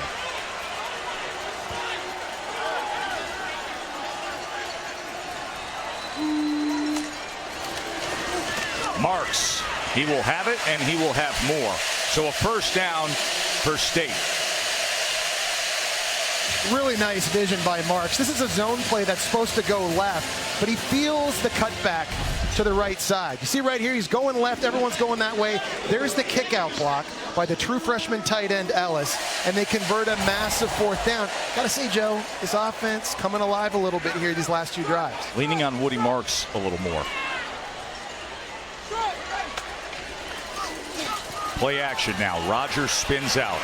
Looks downfield to the outside back shoulder as he looks to Xavier Thomas. LSU sideline is saying no, he wasn't in. But you see the official coming over and marking the ball as a reception. There's the first time we've really seen Will Rodgers on the same page with his wide receiver, and you just got to rep this in practice. That's a wheel route. They're trying to throw that up over top. I think that's a catch. Good position by Andre Sam. So you go back shoulder, perfect throw, perfect timing. And again, Mississippi State, they're finding that rhythm offensively. Thomas is a guy that they're back to have. They're so happy to have back at full health. He's explosive. Great in the return game, but they need him at the receiver position to offer something. They're going to take a look at this, but I think he was able to keep that back heel up, Jesse, as he secured the ball. I think so, too, and it's a good point you make, Joe, because when you watch Mississippi State these first 2 games, as you see this again, Right. Got the ball now, and I think his right foot is already down once he has possession of the football. The toe is inbounds. The left foot's going to be out, but I don't think that doesn't really matter. Is the right foot still down when he has it now? Yes. And it looks like it is. That should be a catch. But you're right, Joe. Like you watch film. Mississippi State hasn't really shown the ability for a guy to just line up and run a go route or run a post route and find explosive plays. They've had to kind of scheme those big shots through pump fakes, through double moves. And so getting Xavier Thomas back, a freshman All-American punt returner with tremendous speed, he's the guy that they hope can really take the top off of a defense and give them some big plays in the passing game. So Thomas, a 21-yard reception for now. They just want to see, did he establish firm control as he was going out of bounds? He did have that 1 foot down, the other one in the air, but is ruled a catch on the field. Reminder, more college football actions coming your way on ESPN Plus tonight. Oklahoma State's in action. Texas Tech is in action. And Auburn you can see as well. Coverage of all 3 games begins at 7 p.m. Eastern. You can go to ESPNplus.com or download the ESPN app. Alabama's going to be on ABC in the middle of the afternoon. New quarterback there. Told you Tennessee and Florida from the swamp tonight. Always a classic rivalry.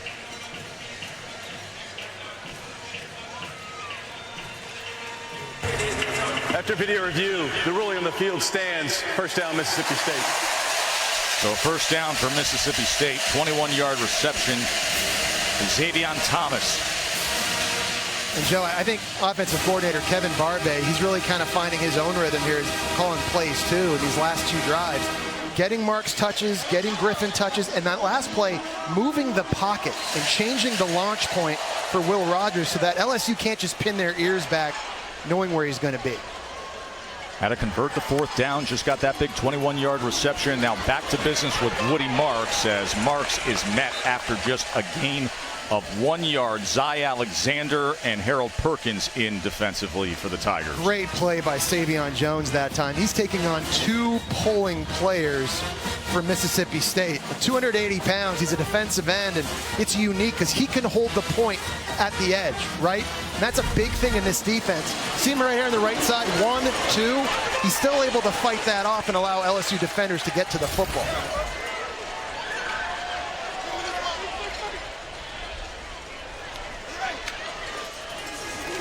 Rogers, play action, has to step up as it was closing on him, and he is taken down by Major Burns.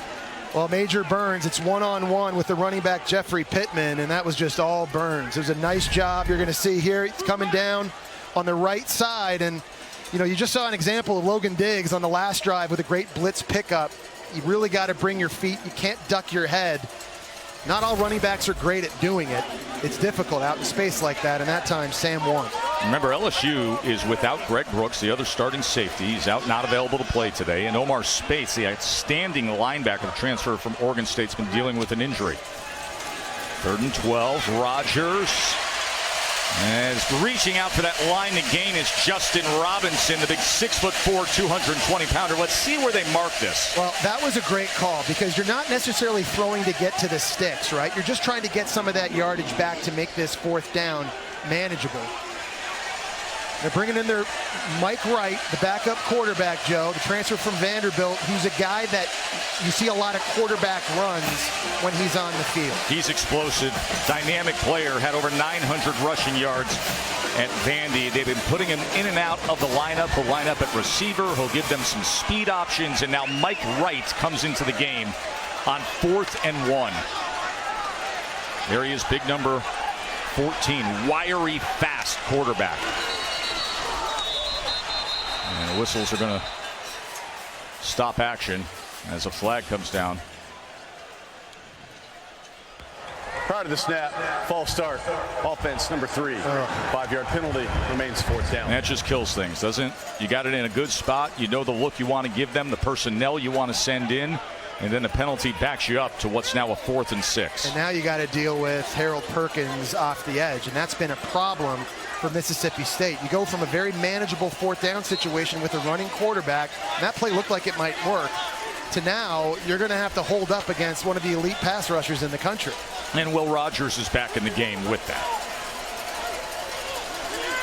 Woody Marks is in the slot, 4th and 6, empty look as they motion Tulu Griffin, their speed burner, in the slot. 4th down, Rodgers launches deep into coverage and incomplete. He was giving Xavion Thomas a chance. So a turnover on downs. Mississippi State trailing by 20 at home to LSU. They've reached the #1 ranking. Wow. But let me tell you what I like about this question. Not just the content, the editorial judgment, but the economy of words. I the like economy of words. I mean, like, just off the top of your head, Georgia, Florida, Bama, LSU, Auburn, Mississippi State, first year of the college football playoff. Dak Prescott. It's a great question that was produced, the origin stories from the affluent suburb of Glastonbury, Connecticut with that. Jaden Daniels on 1st down. And this is what he can do. And look at what he can do with the legs to the outside as Daniels then cuts back, takes a big hit. That was Sean Preston who slammed down Daniels, but not before he went for 23 yards. Mississippi State lost lane integrity again in the pass rush, and we talked about Daniels and his ability to do this. Now, we talked earlier, too, about his need to protect himself a little bit more. Man. He got tackled just like that against Florida State, too. I know he's put on extra weight, Joe. Yeah, come on. You can't take those. No. And on Sundays, you can't do that either. Targeting. Yeah, potential targeting. I mean, listen, you saw The Rock this morning on College Game Day, right? Yeah. I mean, that was like The Rock last night against Austin Theory on SmackDown. I mean, he just put him down. Setting up the people's elbow. He was setting up the people. McAfee landed a people's elbow last night. You cannot take those kind of hits if you want to be guiding your team long-term to a college football playoff. Look at this. I mean, he leaves his feet a lot as a runner, and he's always kind of skipping. And, man, these are heat-seeking missiles for Mississippi State on the back end. And that is just a textbook tackle from Sean Preston. That kind of makes you wonder if the targeting is going to be looking at Preston's tackle leading with the crown of the helmet. I think that's what they're going to be looking at, because he does duck. And it's not just to the head or neck area, but hitting with the crown of your helmet on any part of the body. That's right. And it's all part of the game's efforts to keep these players safe. You know, people misunderstand that all the time when it comes to targeting. It doesn't matter if you use the crown of the helmet to hit somebody's pinky toe. Yeah. It's about the crown of the helmet. That's it. And that's what they're looking at here.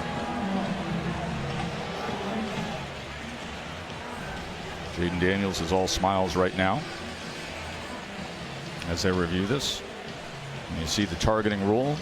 Dangerous hit involving a launch, upward thrust, or severe strike. Those are what we call the indicators, but there are two forms of targeting: using the crown of the helmet or any forcible contact to the head or neck area of a defenseless player.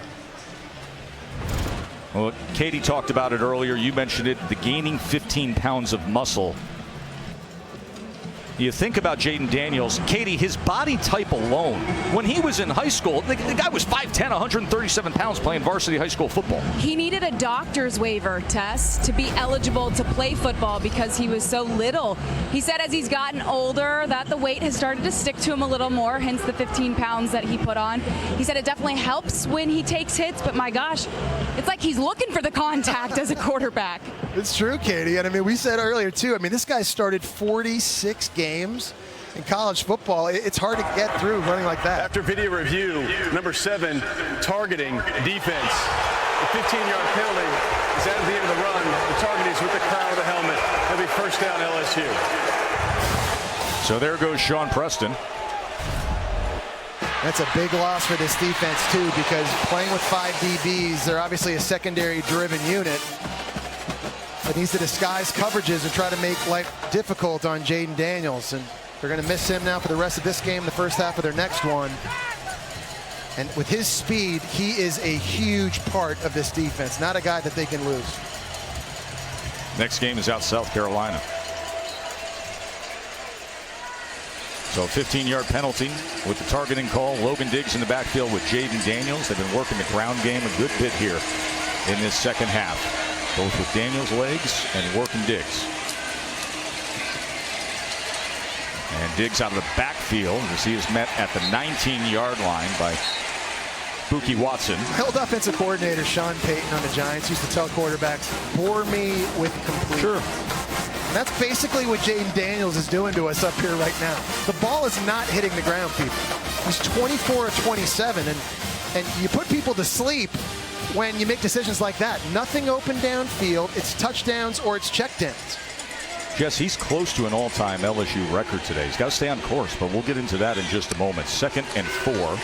As Daniels, another completion, but this is gobbled up at the line of scrimmage as Neighbors was taken down by Marcus Banks.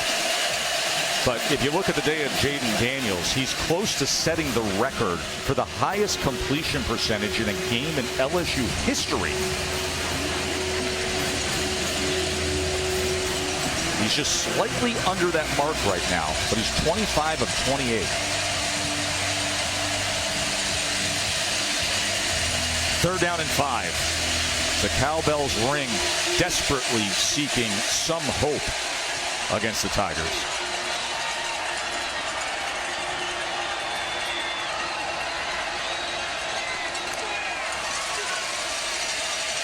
Daniels able to get free. He's looking for a block downfield. He's got the first down as he ducks out just before the 10-yard line. You got to contain Daniels. I don't want to sound like a broken record, but when you're trying to build the fence, someone has to have outside contained here. Instead, he loops inside, and that just makes it so easy for Daniels to just roll around, use his speed, and get downfield. Face mask, defense number 1. The penalty is half the distance to the goal from the end of the run and an automatic first down. It's a late flag on Marcus Banks. Remember, moments ago, the other starting safety, Sean Preston, was ejected for a targeting call. There's Preston looking on. Handed out a big hit to Jaden Daniels at the end of a long run. 1st and goal from the 5-yard line.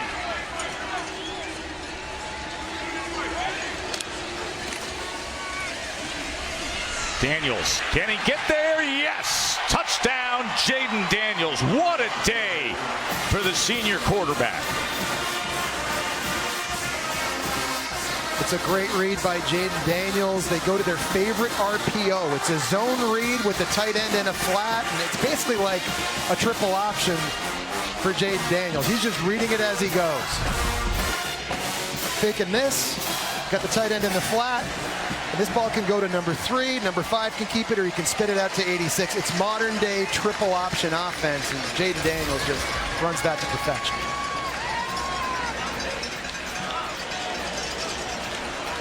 Mike likes it.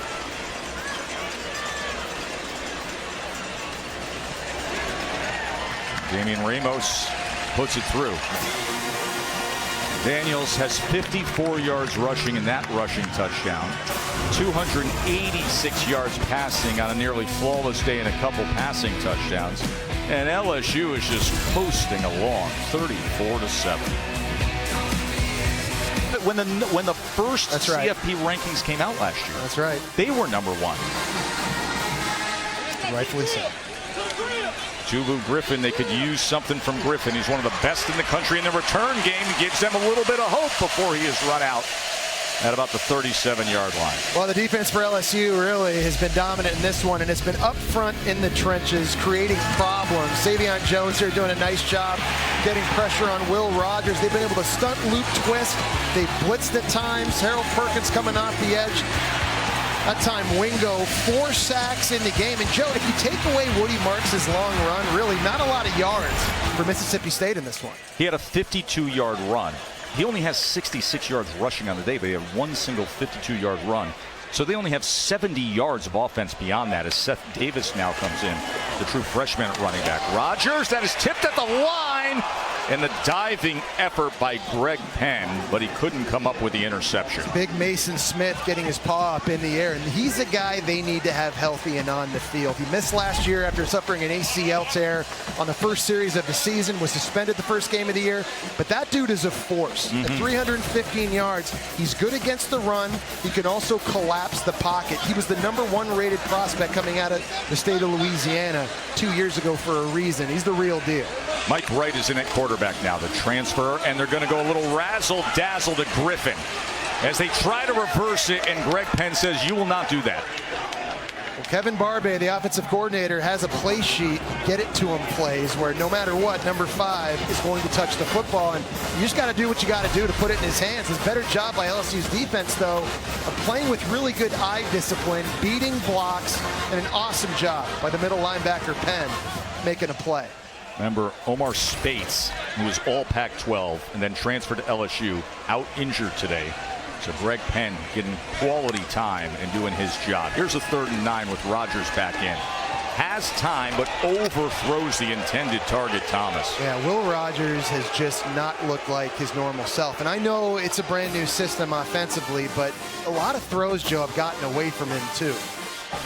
This is just not as accurate as we're used to seeing him. 7 of 20 in this game only. Part of that has been the pressure from LSU, but another part of that is just not being on the same page with his wide receivers and letting throws get away. Jesse, it's the 5th time that Mississippi State has been 3 and out. And this is their 6th punt.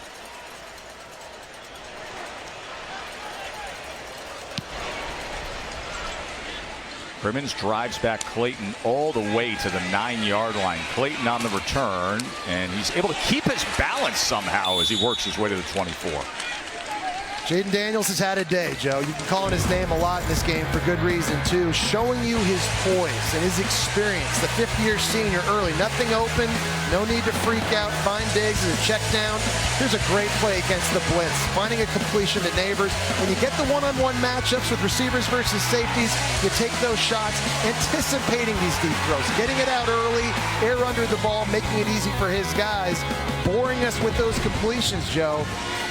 Jaden Daniels has just been lights out in this game. Probably as good as I've seen a quarterback throw, honestly. I agree. And listen, it's a long season. People take so much and overreact to week 1. And let me see what this offense is capable of as Jackson now shows what he's all about. The true freshman from Liberty Magnet High School right there in Baton Rouge, who's so explosive. A flag is down back at the 34-yard line. Jackson was the #1 running back recruit in the state. Holding offense number 66. 10-yard penalty from the spot of the foul. Repeat first down. Can you believe how deep this running back room is? No, I mean, there's a lot of dudes. But the question is, who can be the game breaker, right? And for years now, again, they've had big physical guys that can get you 3, 4, 5 yards. But who is the Clyde Edwards-Helaire? Who's the Darius Geis? Who's the Leonard Fournette, the guy that can hit the home run? Last year, Jaden Daniels led this team in rushing. He had more carries than the top 2 running backs combined. I just don't think, Joe, that can happen again this season. I think for this offense to reach its full potential, they need somebody to step up and really be the bell cow in this backfield. So backed up with the penalty. Daniels looks right, looks left, goes over the middle and throws it just slightly behind Brian Thomas. A rare incompletion on the day for Jaden Daniels. He's 26 of 30. Joe, it's hard to do that in routes against air. Isn't it? Like if you just went out on the field with a receiver and you're like, I'm just going to throw you 30 straight balls and just run the route tree, it'd be hard to complete 26 of them without a defense on the field. And look at this list, by the way. Highest completion percentage in a game. There's 2 #1 picks on that list. 2nd and 11. Jackson with a stiff arm into the outside and then bowls over Isaac Smith. There's a lot to like about Caleb Jackson. 6 feet tall, 225 pounds. He has humongous legs. I'm not going to go Saquon Barkley, but they're very big. This is a tough guy to bring down. And after some really nice runs last week against Grambling State, he's earning more carries in this game. Take a look as he gets out to the outside. It's nice feet right there to bounce it and then punishing people. You're gonna see a lot of DBs in his career make business decisions. You know, the guys that kind of torpedo at his feet? I mean, this guy is a monster. We had a good conversation with Mike Denbrock, the offensive coordinator for LSU, the other day. He said he's an absolute bull. He just runs with such powerful pad leverage, but he can take any play the distance. He can break any play, and that's Caleb Jackson, who you sit there and you go through that depth chart, and listen, you got Noah Cain, you got Logan Diggs, who's been getting the ball a lot, you got Josh Williams, and Emery's back, and now you got this sensational true freshman. How important that is over the course of a season to be able to keep running backs fresh, right, in a game and just kind of rotate through these guys, wear defenses down. There are not a lot of defenses that want to tackle guys that size for 4 quarters, and LSU has multiple guys that look like that. It's Trevion Williams, the defensive lineman for Mississippi State, who has been down on the turf with the medical staff looking at his leg at the end of that play. So we hope the best for Williams, who's a local Mississippi product, big defensive lineman, as it appears they're going to help him up. Always a better sign when a player can walk off.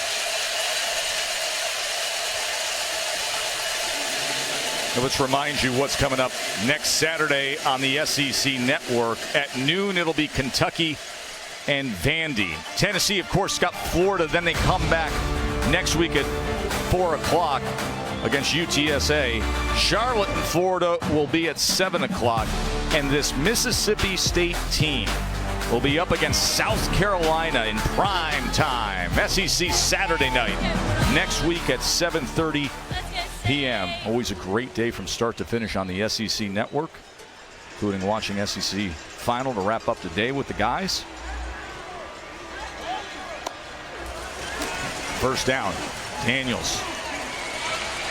He pumps, runs, and this time smart to slide as Jet Johnson was coming straight at him. Joe, his decision making just helps this offense stay on schedule. You see him kind of limping a little bit here as he gets up, but just not forcing the football into places it shouldn't go. You know, 3 of the 4 years Jaden Daniels has been a starting quarterback, he's thrown 3 or less interceptions on the season. He just doesn't do things to put his offense in a bad position. Last year he ran the ball so well, balanced attack with the passing game. Of course, had the 2-point conversion game-winning pass against Alabama, broke out against Florida. That performance against Florida was the game we said, oh, this is different now. Had 6 total touchdowns down there. Well, I think a lot of people in the locker room, too, started looking at him as, okay, this is a dude. This is a guy that we can kind of rally behind.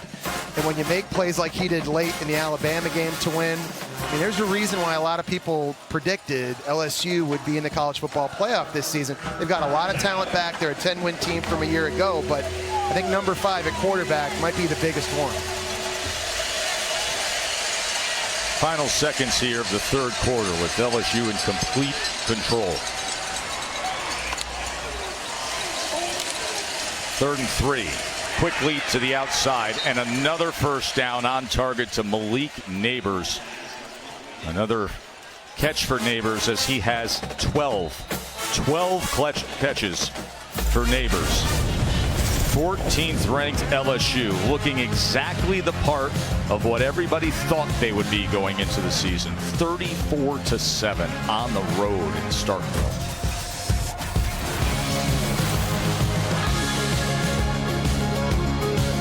He thought of stopping at the car dealership over here on the sidelines. He said, I thought it was huge. A lot of guys probably would have slept the whole ride in and gotten sluggish off the bus. He said stopping, stretching, going through a little bit of a walkthrough. He said kept us from doing that. He said there was a sense of urgency that we needed coming into Starkville. Yeah, Katie, maybe a little shopping with all the NIL money being thrown around now.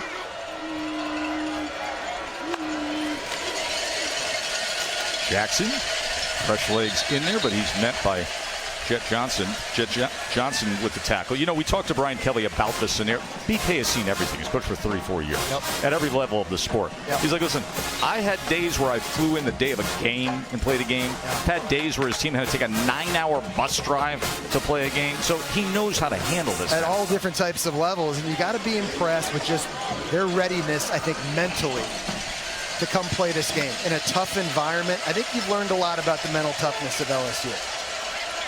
And also think about the pressure on LSU after week 1. A team that's thought about as a college football playoff contender.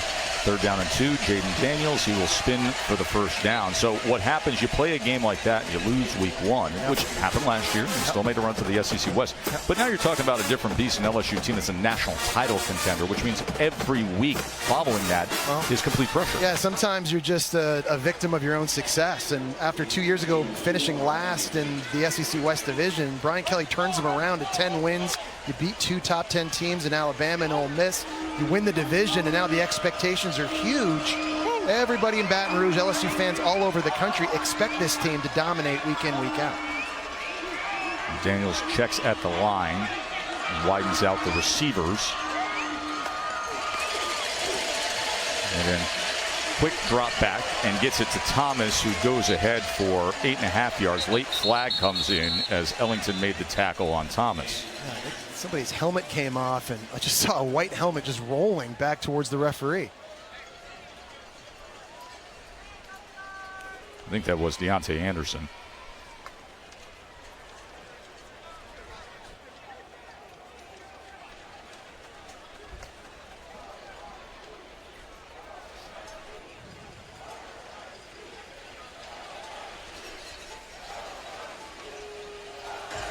After the play, personal foul, face mask, offense number 66. The 15-yard penalty will be enforced from the end of the run. It will become second down. That's big Will Campbell, the starting left tackle, and he kind of got into it with Anderson, as you mentioned, Joe, and then after the play, when his helmet came off, he just turned around and Kyle Turley style just like tossed the helmet. Jess, you see that number 7 up near his left shoulder pad? Yeah. Of course, he turns right as soon as I say it. Right? Yeah, it really is. And listen, it's on an offensive lineman. On a 6'6", 325-pound offensive lineman is that number 7 patch. Of course, you know LSU well through the years. You know traditionally there's the famous number 7 jersey. Well, they wanted to give it to Will Campbell this year, but he can't wear number 7 because he's an offensive tackle, so he's wearing the patch. Daniels downfield and right into the arms of Malik Neighbors. It's another double move. Mike Denbrock has gone back to pass plays that have been working. We saw 2 fades against safeties. That time, the double move again against DeCam Robinson. You're selling curl. You're trying to get Robinson to throttle down, and he just relaxed. When Robinson turned around, he did not know, Richardson, when he turned around, did not know where Neighbors was. How about Mike Denbrock? If it worked once, go back to the well, and he's done that a few times here in the vertical passing game. 45-yard reception. First and goal. Daniels pulls, gets free, and spins in again. Jaden Daniels with another rushing touchdown. His 2nd of the day, his 4th in total. Man, he just stiff-armed the true freshman Isaac Smith at safety. Was running up, trying to help on that zone read. Physical run by Jaden Daniels. He's going to need the ice tub after this one, Joe. His arm's going to need ice, but his body, too. He's made plays all over the place. Look at that guy right there. Malik Neighbors. He set it up. Had another big reception. He has been dominating every single matchup that Matt Brock and Zach Arnett, you saw the defensive minds there, have put forth on him. Flag is down. Neighbors with 13 targets today and 13 catches. 238 yards. 238 yards in a second half where they've been running the ball. And then the man who's been running the ball so well, Jaden Daniels, brought it in. But this was the catch that set it up. Pylon came right into the basket. Beautiful throw by Jaden Daniels. And then Daniels with his 2nd rushing touchdown of the day. The Tigers are roaring and roaring more.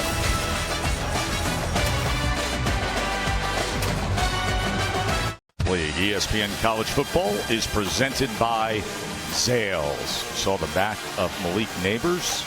Mississippi State defensive backs have been seeing the back of Malik Neighbors as he runs past them for 239 yards and 2 touchdowns today. Joe, Jesse, and Katie with you here in Starkville, 41-7. Let's go to the studio with Matt. Gentlemen, on Saturdays like today, beware of the upset. We've got one brewing in Columbia, Missouri. This is Brady Cook to Luther Burden. Points aplenty. Right now, Tigers on top of Kansas State, 27-24. Luther Burden with 112 receiving yards and 2 touchdowns in that game. Because Luther Burden was one of the biggest recruits in the country.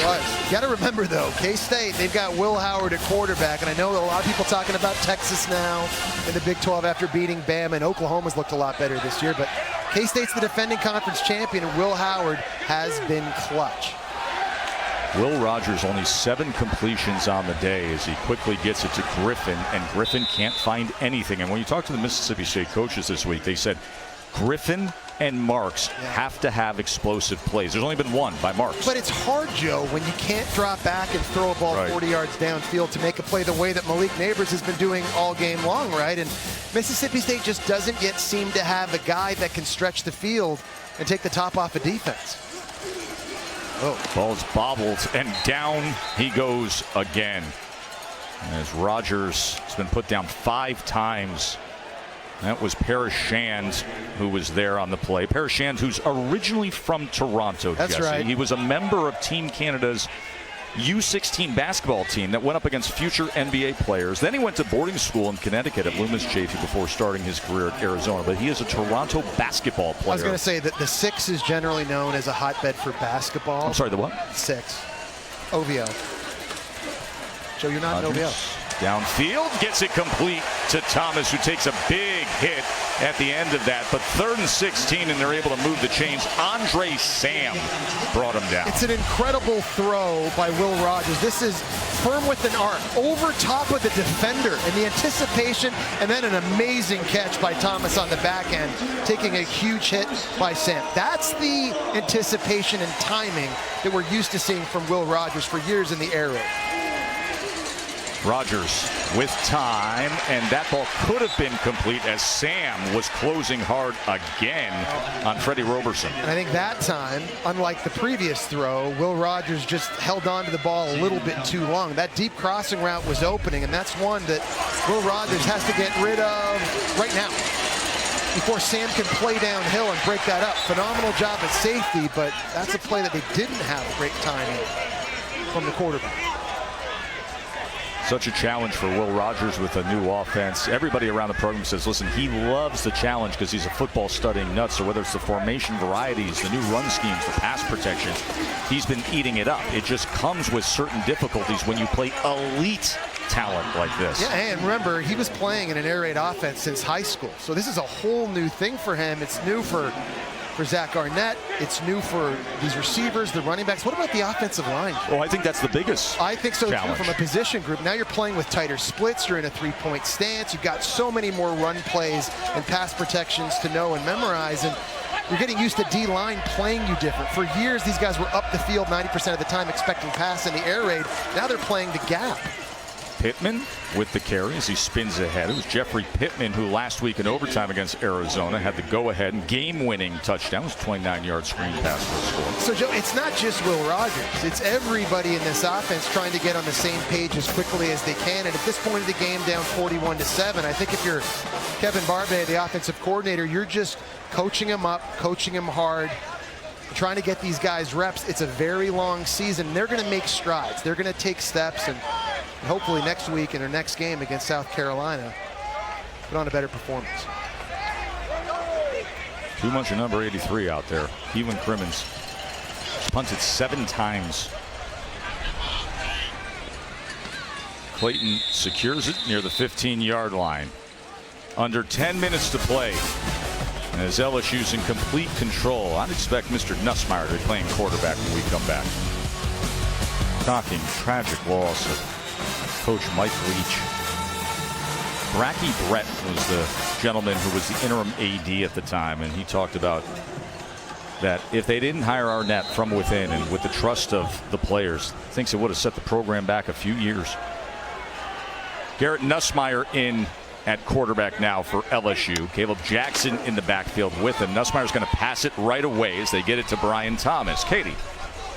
You know, Tess, Brian Kelly told his receivers and O-line in between series, if they're going to keep blitzing us, we're going to keep throwing it and winning one-on-one matchups. So no let up over here from LSU. I love that, Katie, and I love that mindset by Brian Kelly, too. You got your backup quarterback in the game. You still got some of your starters on the offensive line and at wide receiver. Let him go run the offense. If something were to happen down the stretch, something were to happen to Jaden Daniels, you need Nussmeier's up and running and ready to go. And so give him the keys to the car. I like that. Nussmeier's very talented. Led LSU to 3 straight touchdown drives last week in backup duty.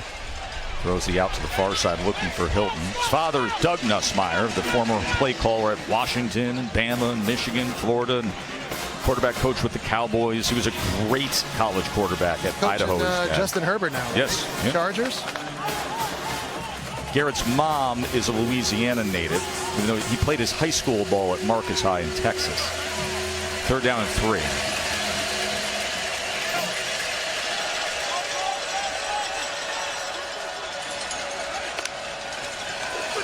Third down and 3. Nussmeier.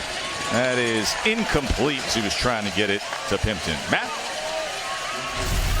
All right, Tess. Boston College is still very much in this game. Lawrence Toafili coughed it up for Florida State. Kyrie Johnson scoop and score. They didn't get the 2-point conversion, but 31-22. You know, we mentioned it earlier, but funny things happen on that red bandana day up in Chestnut Hill where they play with the spirit and honor of Wells Crowther, the hero of 9/11, and they wear the red bandana uniforms. They've pulled major upsets through the years, and that is a BC team that is struggling mightily, but on a day like today, they play so inspired.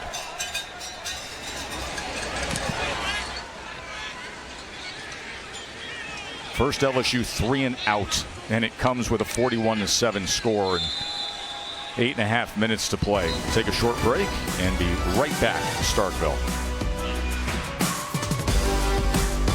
Yards on 13 that catches. duo is going to give defensive coordinators in this conference a lot of headaches game planning for the rest of the year. Woody Marks with the run. Earlier today, Woody Marks, a nice effort there. He set the record in school history for most receptions all time. Still so much SEC action to come your way. Mentioned earlier that Alabama is going to be playing a road game, a non-conference road game for Alabama on the Gulf Coast. They're down there in South Florida, and a new quarterback for Bama as well. And Tyler Buckner getting the start, someone who's familiar with Tommy Rees's system. Of course, both came over from Notre Dame this offseason. Speaking of new quarterbacks, Mike Wright as he gives to Tulu Griffin, who turns the corner and shows you the speed. One of the best return men in all of college football, and a shifty, speedy slot receiver as well. You know, I think it's going to be important for Mississippi State moving forward. Whatever they do is they've got to have other receivers step up. And you've seen Xavion Thomas make some plays today in this game. But Will Rogers needs places to go with the football and guys he can trust. It can't just be a running back in the backfield or bubbles and screens out to Griffin. Someone on the outside has got to establish themselves as a weapon in this offense.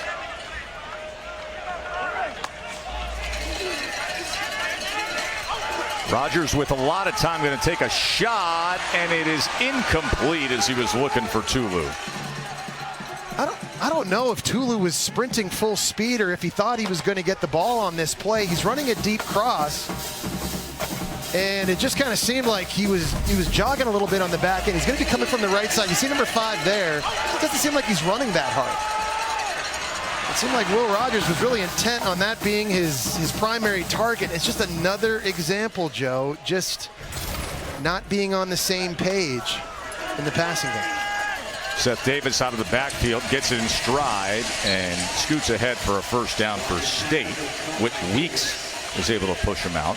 One of the Weeks brothers, 2 Weeks brothers at linebacker for LSU. Yeah, I like Seth Davis too. I think he's a guy that can also be more involved in the game plan. He's only 5'7", he's 185 pounds, a true freshman, but he's so quick and shifty. He's kind of a change of pace back for Mississippi State, a guy that Florida and Ole Miss both wanted coming out of high school, and Zach Arnett got him. Yeah, Zach says, reminds him of Deuce Vaughn a bit with his style.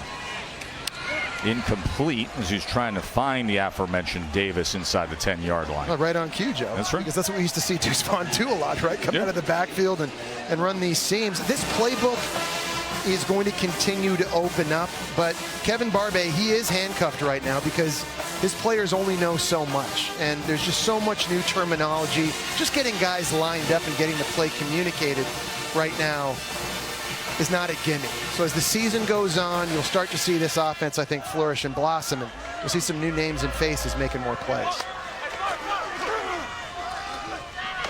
There's Pittman as he gets the carry. Under 7 minutes to go, and day one of SEC play for these two schools. And listen, LSU went through this last year. The opening heavyweight clash with Florida State. grab the L, and then you start hitting your stride. You play in the SEC West, and you see where the year takes them. It took them to an SEC championship game. And this was really important for them today, too, to kind of turn the page. And not to say they didn't do that last week against Grambling State, but this was their first real test since that loss against Florida State, and they really have responded here in a tough environment. 3rd down and 4. Mike Wright, the other quarterback. You can put Mike Wright anywhere on the field, and he can get the job done. It's a cool thing that Barbet does sometimes. He puts both quarterbacks on the field at the same time, and you get a little bit of razzle-dazzle with the running quarterback himself. So there's some trickeration and something that defensive coordinators in the future now are going to have to see on this film, and they'll have to prepare for down the road. Kevin Barbet, the new offensive coordinator. So they didn't even know Zach Arnett. Phone rings. Next thing you know, he's got this big SEC play calling job. Leaves App State behind.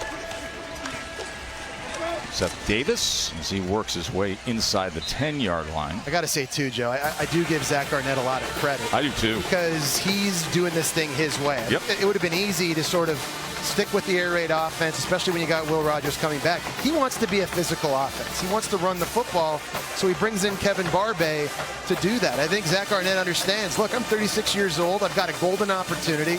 Been getting a head coaching job at an SEC program. I'm doing things on my own terms. You got to have that conviction.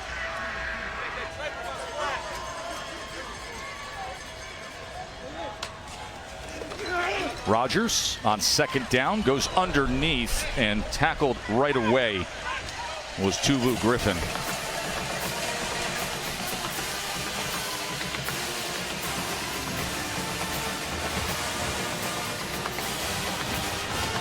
Mike Wright back in at quarterback.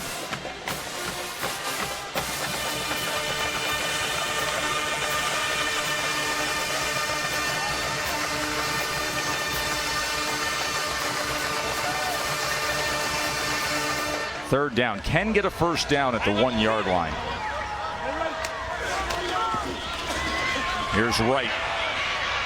And going right into the end zone is Antonio Harmon.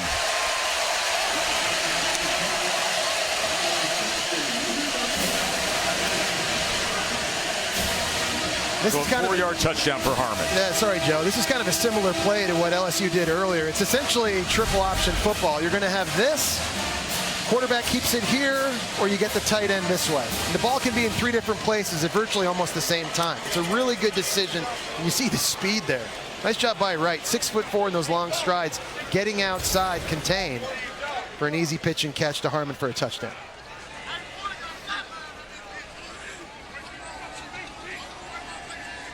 So the other quarterback, the transfer from Vandy, comes in. And his lone pass goes for a touchdown. I'm going to tell you what Brian Kelly had to say about the legendary coach Mike Leach when we return.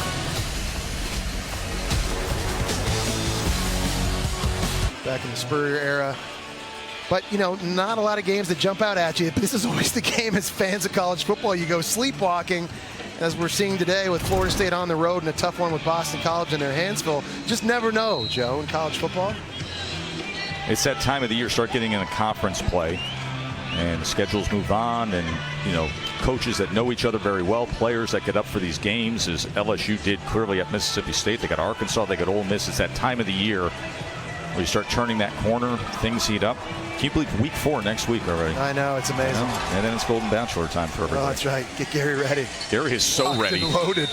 Now a quick word from Cheez-It. I'm RG3Z. See you next time. All right, hey, who changed my name to RG3Z?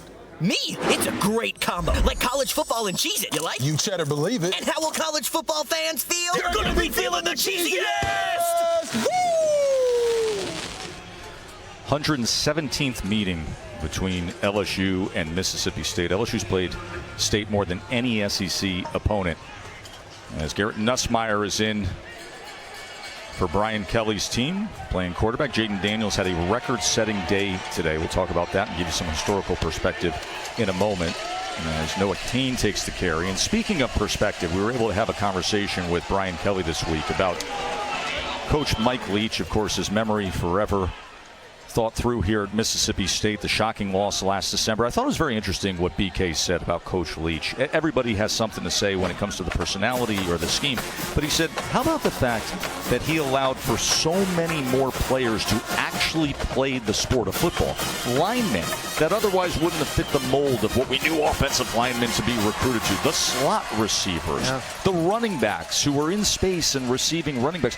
There are thousands of players who wouldn't have had an opportunity to play at this level if it wasn't for Mike Leach and the offense he created. A really good point, Joe. I mean, it's not often you can call somebody a true innovator in a sport. Mike Leach was certainly that for college football. Kane takes the carry. In fact, I mean, BK went so far as to say he's the most transformational mind in football of his generation. Wow. And think about 34 years of coaching. He says Mike Leach, undoubtedly the most transformational mind in the sport.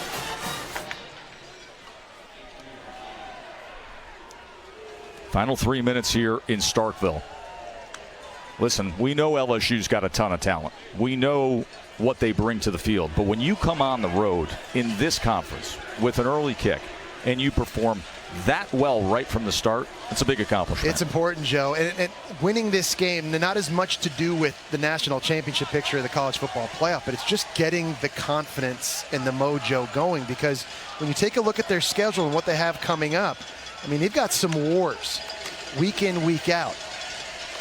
And you can't just start, you know, and everyone wants to circle the Alabama game at the start of the year and just point to that as the big one. And it normally is in the season, but, you know, rebounding from that loss week 1 against Florida State, coming here, getting a big win in Starkville is huge. Because Arkansas is going to be a war, it always is. At Ole Miss is going to be tough. And then there's a stretch at Missouri, Auburn, Army. They're going to be expected to win. You get a bye week right here, and then you're potentially 7-1 going into that game on the road against a team that, of course, you beat last year. But, of course, also looks very mortal right now after what we saw against Texas last week. I mean, you keep winning these games, you get through that stretch in the next 2 weeks, all of a sudden everything's still on the table. Remind me of that Bama game. You said you beat Bama last year. Remember, Mason Taylor didn't play today, the tight end who had the game-winning 2-point conversion in overtime in that game. Hey, tonight on ESPN, Jess, it's Tennessee and Florida. You know all about that rivalry. That's 7 o'clock. And then it is Coach Prime. Colorado State and number 18, Colorado. And forget the football side of things. You and I have talked about this all week. Forget the sports side of things. How about the mainstream, even casual sports fans, or just pop culture America that cannot get enough of Deion Sanders as a head coach right now? It's must-watch television. Doesn't matter whether you're a Buffaloes fan or even if you like college football. People want to see what Coach Prime and Colorado are going to do next. And I know there's a lot of talking going on over there in Boulder. Offense, number 79. 5-yard penalty, remains 3rd down. But on the field so far through 2 games, they're backing it up. They really are. I mean, I'd love watching Colorado play because I just want to see how many more ways they can use Travis Hunter. Right. Like, what does he have, over 200 snaps now in 2 games? I mean, how sustainable is that, Joe? But Coach Prime made a comment. He said, listen, I'll let you do that as long as you're dominating one side, which he is. He's dominating cornerback, so he's letting him do that. Well, if anybody knows what it's like to go both ways right. in football, it's obviously Coach Prime. He knows how to handle it and manage it. That's a big storyline. It's certainly fun to watch. What a day for Jaden Daniels as Nussmeier's just going to clean things up. And we told you he started the game so red hot and never let off. Jaden Daniels finished 30 of 34. So perspective on that, Jesse. When it comes to a minimum of 25 pass attempts, that is number 1 all time in school history. 88.2 completion percentage with a minimum of 25 attempts. That's the best in the grand history of LSU football. Well, that's a statement with respect to his Heisman hopes coming into this year. Everybody was talking about him as one of those front runners. He leads the SEC in total offense. Monster, historic day today, and a guy that certainly we'll be keeping our eye on this season with the LSU Tigers, Joe. He's the key to their hopes of competing for a national championship. And you add in the fact that he ran the ball 15 times for 64 yards and 2 touchdowns. It was a nearly flawless day from Jaden Daniels. As good as it gets playing the position. And this team, yeah, they suffered the week 1 loss, but here they are, completely primed for SEC play, Katie. Thanks, Tess. BK, that was as clinical as you could ask for on offense. What'd you think of the efficiency you saw today? Yeah, I mean, I think that's a difficult defense to play against. I thought our guys really handled themselves with great poise in a very difficult environment early on to play in. You know, obviously, the thing is, you know, getting Jaden to throw the ball down the field was the big emphasis this year. And I thought he did a great job hooking up with Malik Neighbors. And then it allows you to do so many other things. Run the ball efficiently. The medium passing game is then available to you. And they've been really good. They scored on 10 of 11 possessions last week. And then this week, again, they were very efficient. And we played really good defense. And when you're playing on the road in the SEC, you have to come with a competitive edge that obviously we didn't have in our opener, and these guys have learned that. There's a lot of young players that are figuring out how to play, and proud of the way they played today. Congratulations on the win. Enjoy. Appreciate it, Kate.